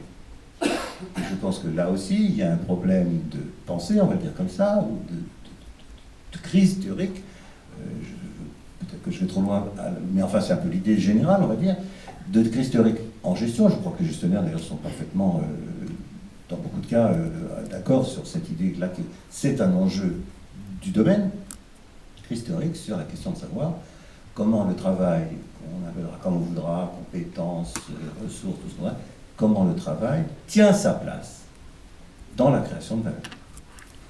Alors, dans cette difficulté générale, le terme effectivement compétence a tendance à, si je puis dire, opérer comme magiquement, oui, un mythe par utile. définition, avec les effets qu'on a. C'est simplement ce sur quoi je voudrais insister, alors pour le coup, un peu plus comme ergonome ici, c'est que cette indéfinition concrète du travail dans sa capacité à créer de la valeur du point de vue de la gestion se traduit dans une tension propre de l'activité.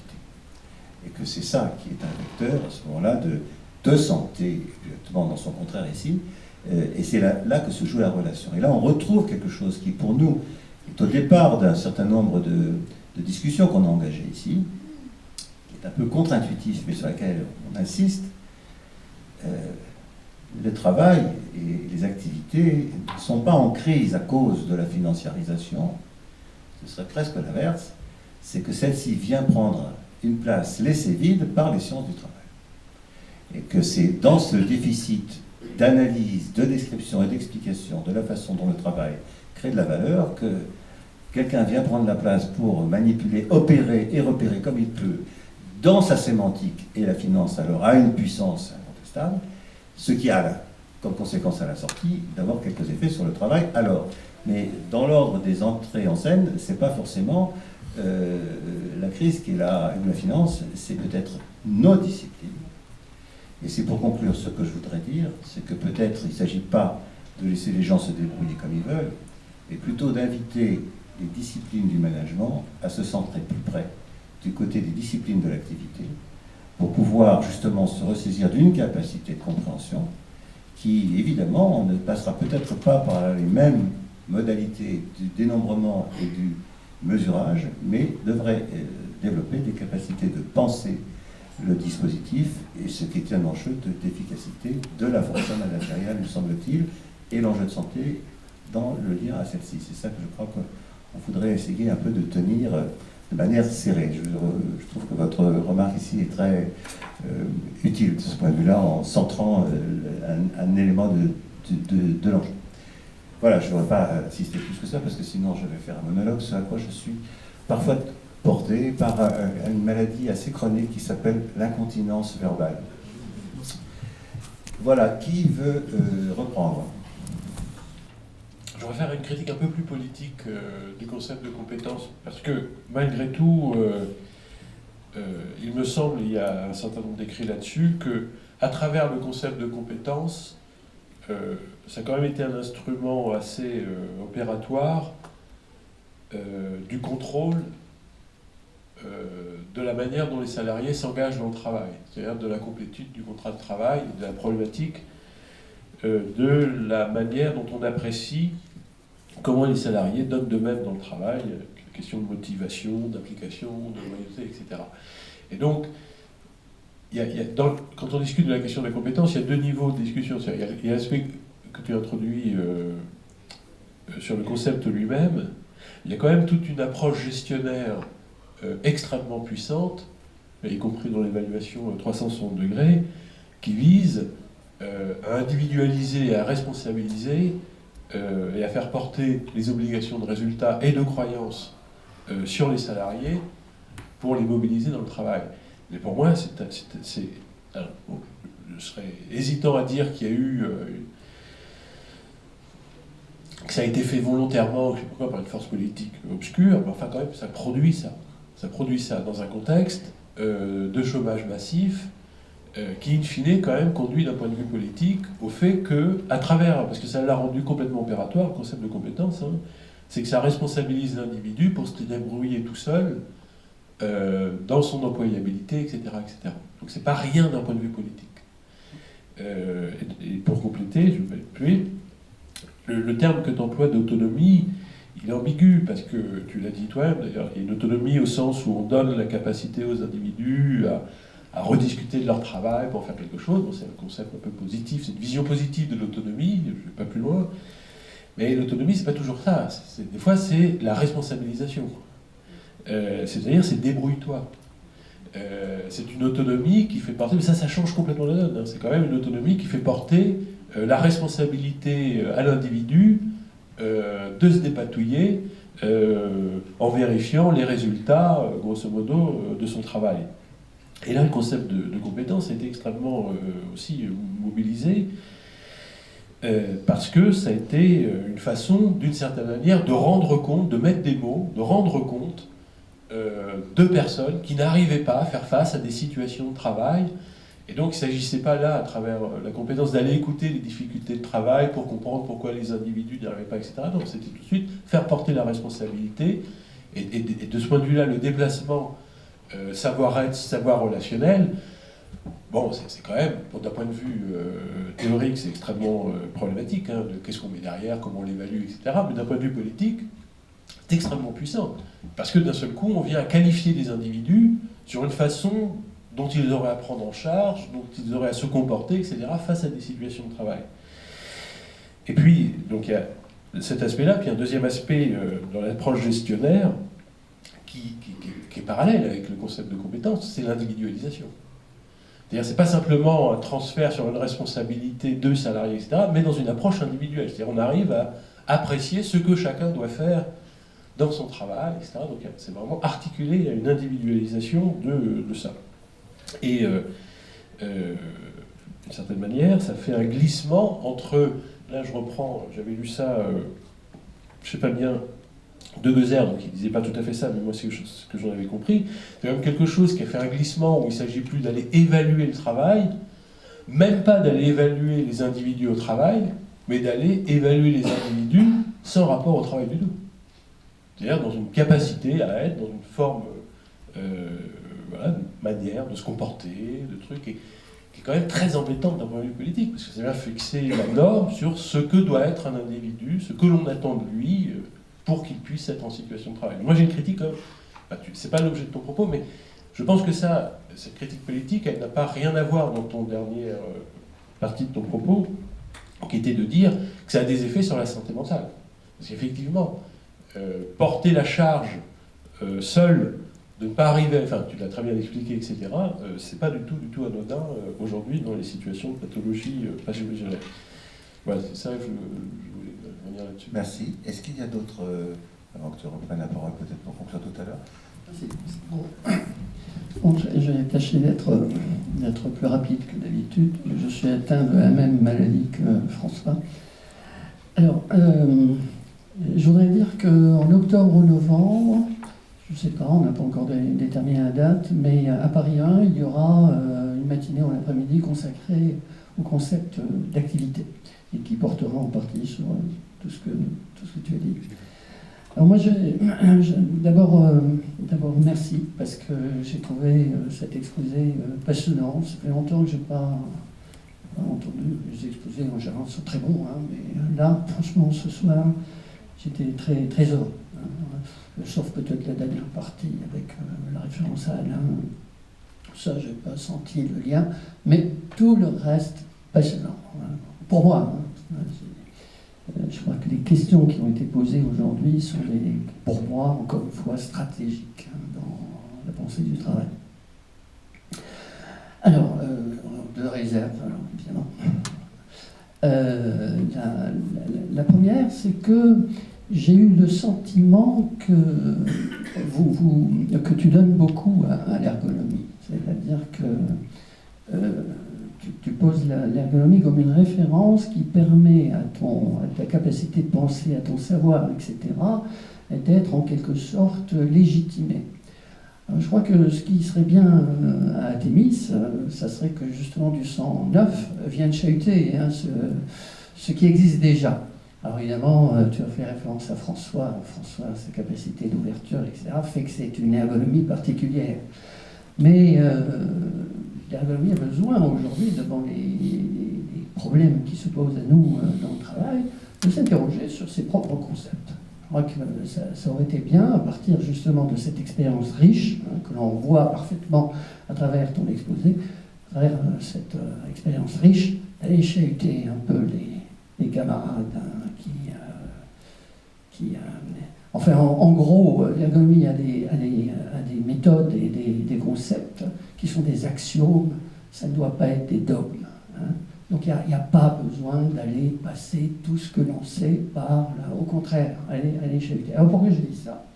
Parce que précisément, en mettant l'accent sur ce que dit l'ergonomie, sur l'activité, la tâche, etc., t'apporter à dire de la compétence qu'elle était un mythe, une mystification, donc un voile, etc.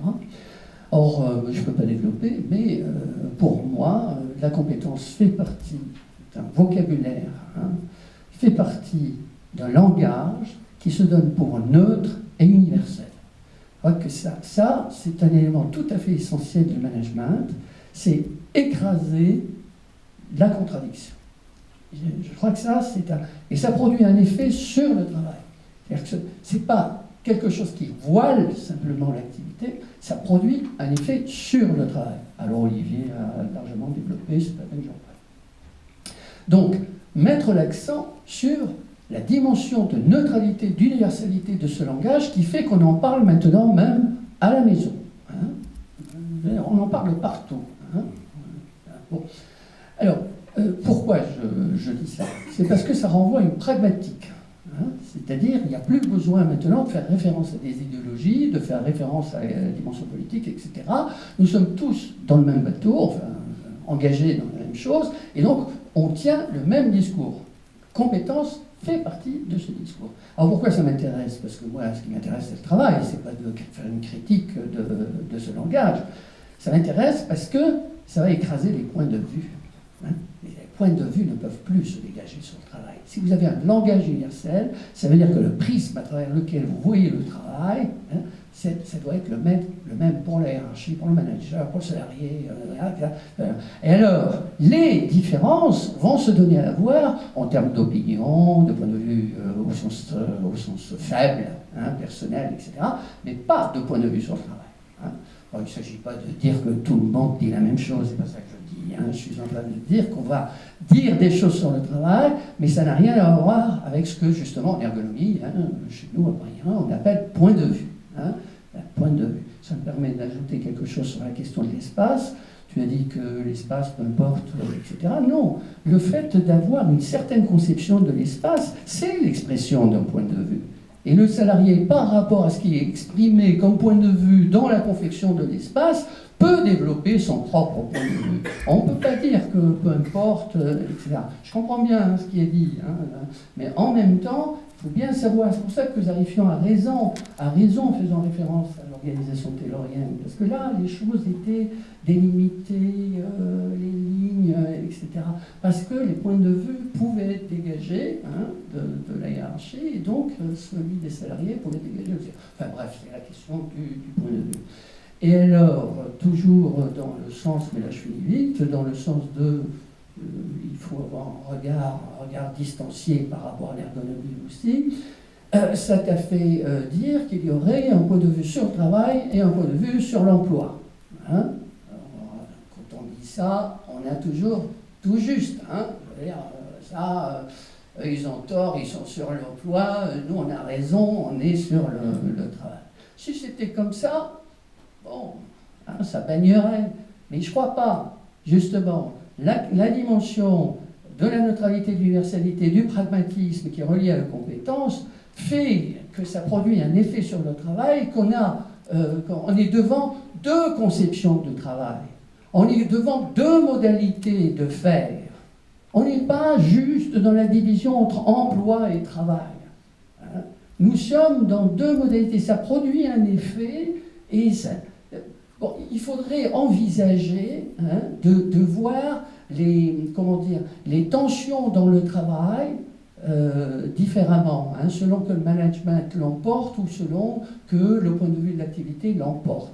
Parce que je veux dire, c'est que dans les deux cas, le management ne fait pas que sans le travail. C'est ça que je suis en train de dire. Il fait avec le travail. Simplement, la tension qu'il produit a des effets délétères sur la santé, hein, alors que ce que nous, on essaie de développer pourrait produire justement des effets positifs. Mais c'est une conception du travail. Je milite depuis un certain temps pour développer cette question. Hein. Ne pas considérer le management comme étant en dehors, hein, mais comme ayant eu l'ingéniosité de produire quelque chose qui ressemble de plus en plus à ce qu'on fait. C'est ça, hein, le défi. Le défi, c'est pas des... Bon, je m'arrête, c'était plus long que ce que je voulais. Donc, Christian Duterte. Xavier, j'étais particulièrement intéressé par ton exposé. Je pense que le point le plus important, c'est quand tu expliques que la gestion s'est emparée de la notion de compétence. Je ne pense pas que la compétence soit un concept. C'est une notion qui a émergé dans les années 80 pour faire face à l'incertitude et rendre compte des capacités des collectifs de travail à faire face à cette incertitude, à ces aléas, à ces dysfonctionnements, et d'en faire quelque chose. Ce qui s'est passé, c'est que donc, l'émergence de cette notion est tout à fait historiquement compréhensible. Et on la garde d'ailleurs aujourd'hui. Faire quelque chose d'un événement, d'un aléa, et ça me paraît tout à fait opportun d'avoir un mot qui désigne ça.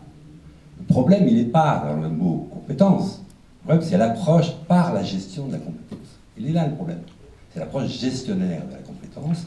Parce que, comme tu le dis, cette approche gestionnaire, en visant à y mettre des métriques, des nombres, des chiffres, des adéquations entre des stocks, des flux, des objectifs, c'est cette façon de faire conduit à l'individualisation, ce que tu expliques très bien, avec derrière des processus d'individualisation, d'évaluation, et avec les conséquences que ça mène à propos de la santé. Je pense que tout ça me paraît extrêmement bien dit, bien argumenté. Peut-être une petite remarque, c'est qu'il faut trouver une alternative à ça. Alors, ça va. Si vous voulez, il faut trouver une alternative parce que sinon on est dans la question de monsieur à droite qui va dire finalement mais s'il n'y a pas ça, qu'est-ce qui se passe, hein? Du coup le côté anxiogène. Alors je pense qu'il y a un problème. Quelle est l'alternative à ça, hein? Moi je pense que, c'est ce qu'il faut qu'on continue à réfléchir, je pense que l'alternative elle relève de dispositifs à mettre en place, qui n'est pas du tout la même chose que de gestion, des dispositifs à mettre en place qui permettent au collectif de salariés dans des situations aléatoires de prendre en charge ces événements, cet écart entre le prescrit et le réel, de prendre en charge le réel, qui peut être quelquefois extrêmement anxiogène cette fois-ci. Et ces dispositifs relèvent de différentes dimensions. C'est pour ça qu'il y a une dimension plus politique, pas au sens politique où le disait Olivier, mais politique au sens de politique d'entreprise, politique dans l'entreprise. C'est c'est un management coopératif et politique. C'est-à-dire la mise en place de ces dispositifs et les animer. Alors moi, je pense qu'il y a vraiment 3 grands dispositifs qui sont essentiels. Le premier dispositif, c'est un dispositif qui est capable, sur la base des retours d'expérience, de comprendre les arbitrages qui ont été opérés par rapport à ces aléas, à ces dysfonctionnements, ces événements aléatoires. Quels ont été les arbitrages, en quoi ils ont été fondés, pas fondés, comment on peut les corriger. Et alors on voit bien que cette fois-ci, ce n'est pas du tout la culpabilité individuelle de la personne qui est en jeu, même si à un moment donné, cette compétence, elle se révèle dans une dimension individuelle. Mais ce qui est en jeu, c'est à ce moment-là l'organisation collective et la capacité d'apporter des ressources ici pour qu'un processus dynamique se mette en place. Animer, c'est pas simple, ça renvoie à toute une série de choses qui demandent des tiers intervenants pour que cette animation s'opère d'une manière professionnalisante. Le deuxième point, je me semble très important, c'est que derrière les arbitrages qui ont été faits, il y a besoin d'un retour, cette fois-ci de l'évaluation, mais pas d'élévation du travail, au sens de l'évaluation de la façon dont les gens se sont comportés, mais l'évaluation des effets de ce travail auprès des bénéficiaires. Qu'en est-il de ces effets? Comment la société, les services apportent leur contribution à la compréhension de ce qui s'est joué, de telle manière qu'il y ait un retour potentiel vis-à-vis de la capacité de la faire évoluer.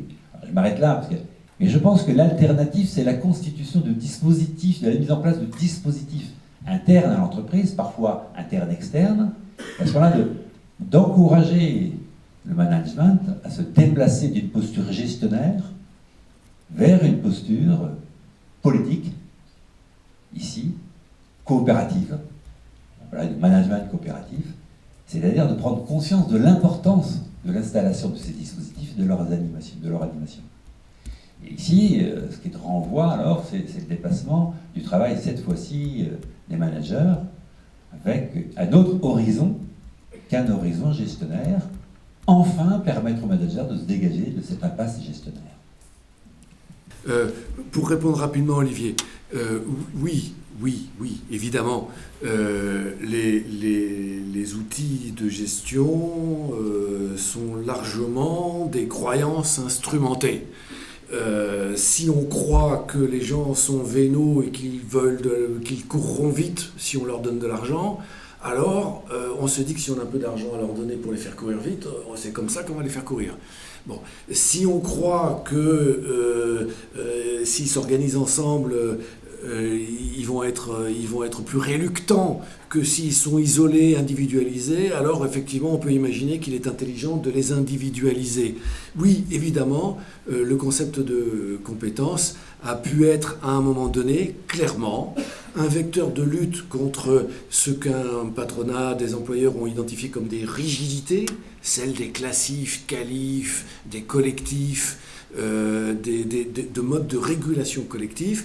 Et effectivement, au début des années 90, alors que c'est plutôt des militants de l'emploi, des militants du travail, des militants de la formation professionnelle continue qui avaient déployé l'idée de la compétence comme un outil au service de l'émancipation et de l'accroissement des capacités des travailleurs. On s'est retrouvé avec un patronat plutôt éclairé qui, dès les années 88, a dit « c'est pas con ça les compétences ». Les classifs, ça collectivise, les compétences, ça différencie, ça permet effectivement de traiter de la situation individuelle sans passer par, par des accords collectifs. Oui, évidemment que, incontestablement, parce qu'on a du mal à penser les conditions de la performance de ce travail, effectivement, on a au moins cherché à en limiter tout ce qui était apparent dans les coûts, dans les contraintes. Et ça s'est notamment traduit par une recherche d'individualisation à peu près systématique. Et oui, les compétences ont été un vecteur d'individualisation, mais tout comme la définition d'objectifs et l'analyse de résultats qui ont eux-mêmes été toujours proposés en termes d'analyse sur un mode largement individualisé. Alors oui, sur un deuxième aspect, je crois que dans un premier temps, il y a d'abord une réaction, je dirais, de recherche de conformité, d'obéissance. Mais il y a aussi une compréhension qu'un salarié efficace est un salarié capable d'autonomie, et il y a une instrumentalisation de cette capacité. Il y a des tentatives d'instrumentalisation de cette capacité d'autonomie, d'initiative, de cette dépense de la personne qui cherche à bien faire, qui cherche à être dans la pertinence, dans l'intelligence, dans l'arbitrage, et sans vouloir nécessairement la reconnaître. Alors, ça vaut pour la reconnaissance de l'effort individuel dans le cadre d'activités relationnelles, de l'investissement subjectif, puis ça vaut aussi du côté de la responsabilité, y compris la responsabilité sur l'emploi. Donc oui, effectivement, le thème de la compétence a aussi été un argument pour expliquer que chacun était acteur de son propre projet professionnel et que, en gros, puisque tu étais acteur et détenteur d'un patrimoine de compétences que tu pouvais faire grandir toi-même, n'est-ce pas, à toi d'être le jardinier de ton propre espace et de te débrouiller tout seul au cas où, puisque de toute façon...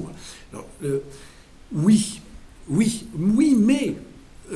en même temps, il y a cette réalité du travail. C'est-à-dire que de la même manière que les financiers ont pu, d'une certaine manière, retravailler à travers des indicateurs pour faire émerger essentiellement du travail la dimension de coût, de la même manière, une compréhension libérale a pu procéder à des formes d'individualisation.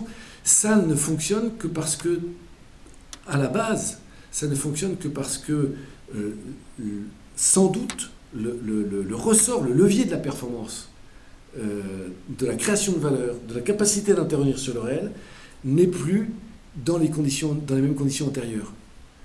Elle est liée à cette capacité, alors parlons de capacité, de mettre en œuvre des activités, des capacités de mettre en œuvre des activités de manière autonome au sens d'une prise d'initiative qui ne peut être organisée, qui ne peut être conçue, qui ne peut être appréciée qu'en situation, donc par la personne elle-même. Alors, et en même temps, donc on a un patronat, on est des employeurs, on a nous-mêmes qui voyons bien que quelqu'un qui va être performant, c'est quelqu'un qui va être dans cette capacité d'autonomie. Mais en même temps, on est toujours dans un rapport de subordination salariale. En même temps, on est toujours dans un univers où le droit... je crois que c'est la dernière déclaration, la dernière réaffirmation du principe du à travail égal, salaire égal par la Chambre sociale de la Cour de cassation, je crois que ça date de 2006. C'est pas très très vieux, puis c'est pas la peine de le répéter, mais si on leur repose la question à la Chambre sociale de la Cour de cassation, ils vont nous redire à travail égal, salaire égal. Mais comment on fait si on ne sait pas mesurer les effets du travail? Comment on fait s'il n'y a jamais de travaux égaux? Comment on fait si c'est toujours remis en question dans chaque situation en fonction des capacités, des dispositions réunies par des individus? Tu parlais de singularité universelle, je crois, dans certains de tes écrits. Je dis tellement de trucs. Tout travail relève d'une singularité universelle. Bon. Comment on fait? Alors, on a à la fois un travail dont la valeur, dont la pertinence, dont l'expression de performance repose sur l'autonomie, l'initiative d'un côté, et de l'autre, on a toujours une organisation dans laquelle la subordination et l'appropriation aussi, les enjeux de captation de la valeur sont toujours présents. Alors, dans tout ce que tu as dit, d'abord, je n'ai pas de réponse à donner, je suis bien d'accord. J'ai à la fois effectivement eu envie et besoin de revenir sur ces usages du concept de compétence, de même que pour Christian Duterte. Oui, la compétence existe bien. C'est une réalité.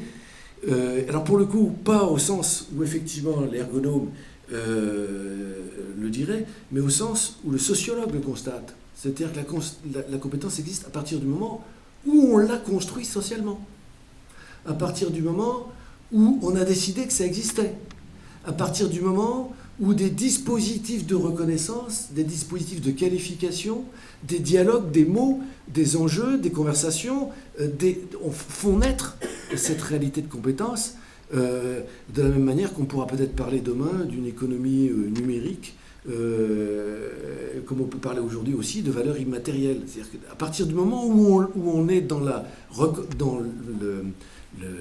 mise en œuvre de ce construit, il existe bien. Alors, je vais peut-être simplement pour revenir sur une dernière piste, parce que je l'ai sans doute un petit peu plaqué à la sortie. Il reste que, après toutes les critiques qu'on connaît, qu'on a expérimentées, qu'on a repérées sur la question de la compétence, il y a une piste qui a été finalement peu explorée, même si elle a été évoquée derrière la notion de logique de compétence à un certain moment. C'est la question du vivre ensemble et de la manière de réguler le vivre ensemble. Or, il se trouve que pour travailler ensemble, et c'est là où je rejoins aussi tout à fait François, je ne suis pas du tout dans l'idée qu'on n'aura plus d'organisation, plus de pensée sur l'organisation. Non, on est aujourd'hui en déficit de compréhension sur les conditions de la performance du travail intellectuel. Du coup, on a beaucoup de mal, non seulement à prescrire les tâches, mais à prescrire la bonne organisation. Donc on est effectivement, probablement dans la période qui s'ouvre, condamné à travailler beaucoup plus près du terrain, dans le retour d'expérience, dans l'observation réelle de la manière dont les collectifs s'organisent. Il n'empêche qu'on est dans un espace qui reste un espace organisé et dans lequel en particulier il y a un enjeu du travail qui est celui de l'accès aux revenus par le travail. Or, il se trouve que dans cette question de l'accès aux revenus par le travail, il y a un phénomène, il y a un sujet très récurrent que connaissent bien les DRH, que connaissent bien les ressources humaines, les gestionnaires, c'est la question de la régulation dans la distribution de la valeur, dans la distribution de qui mérite quoi en matière de salaire. Et alors là, si on est d'accord pour dire qu'effectivement le poste va pas être une réalité très structurante, si on est d'accord que l'observation des tâches va pas nous permettre de constater une hiérarchie des tâches, la compétence basée sur une observation des activités effectivement exercées, des activités effectivement mises en œuvre, est probablement un des outils sur lequel, un des thèmes sur lequel, même si c'est un construit social, mais c'est l'objet précisément d'une hiérarchie sociale, c'est un construit, ça n'a rien de naturel, c'est de s'intéresser au concept de compétences adossées sur des activités pour penser des manières de réguler les hiérarchies sociales, des manières de justifier les hiérarchies sociales, des manières de discuter de la légitimité des hiérarchies sociales. Pour autant, évidemment, qu'on considère, sinon nécessaire, en tout cas probable, que demain encore, on aura des hiérarchies sociales, donc des hiérarchies sociales à expliquer, à justifier, à étalonner. Et sur ce terrain-là, on a quelque chose qui reste tout à fait passionnant et tout à fait pertinent, et certainement sous-utilisé sur les 15 dernières années.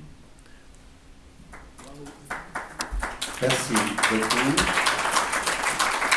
Merci à tous. Et je vous convie maintenant au deuxième étage où nous allons nous retrouver pour un cocktail, comme on dit.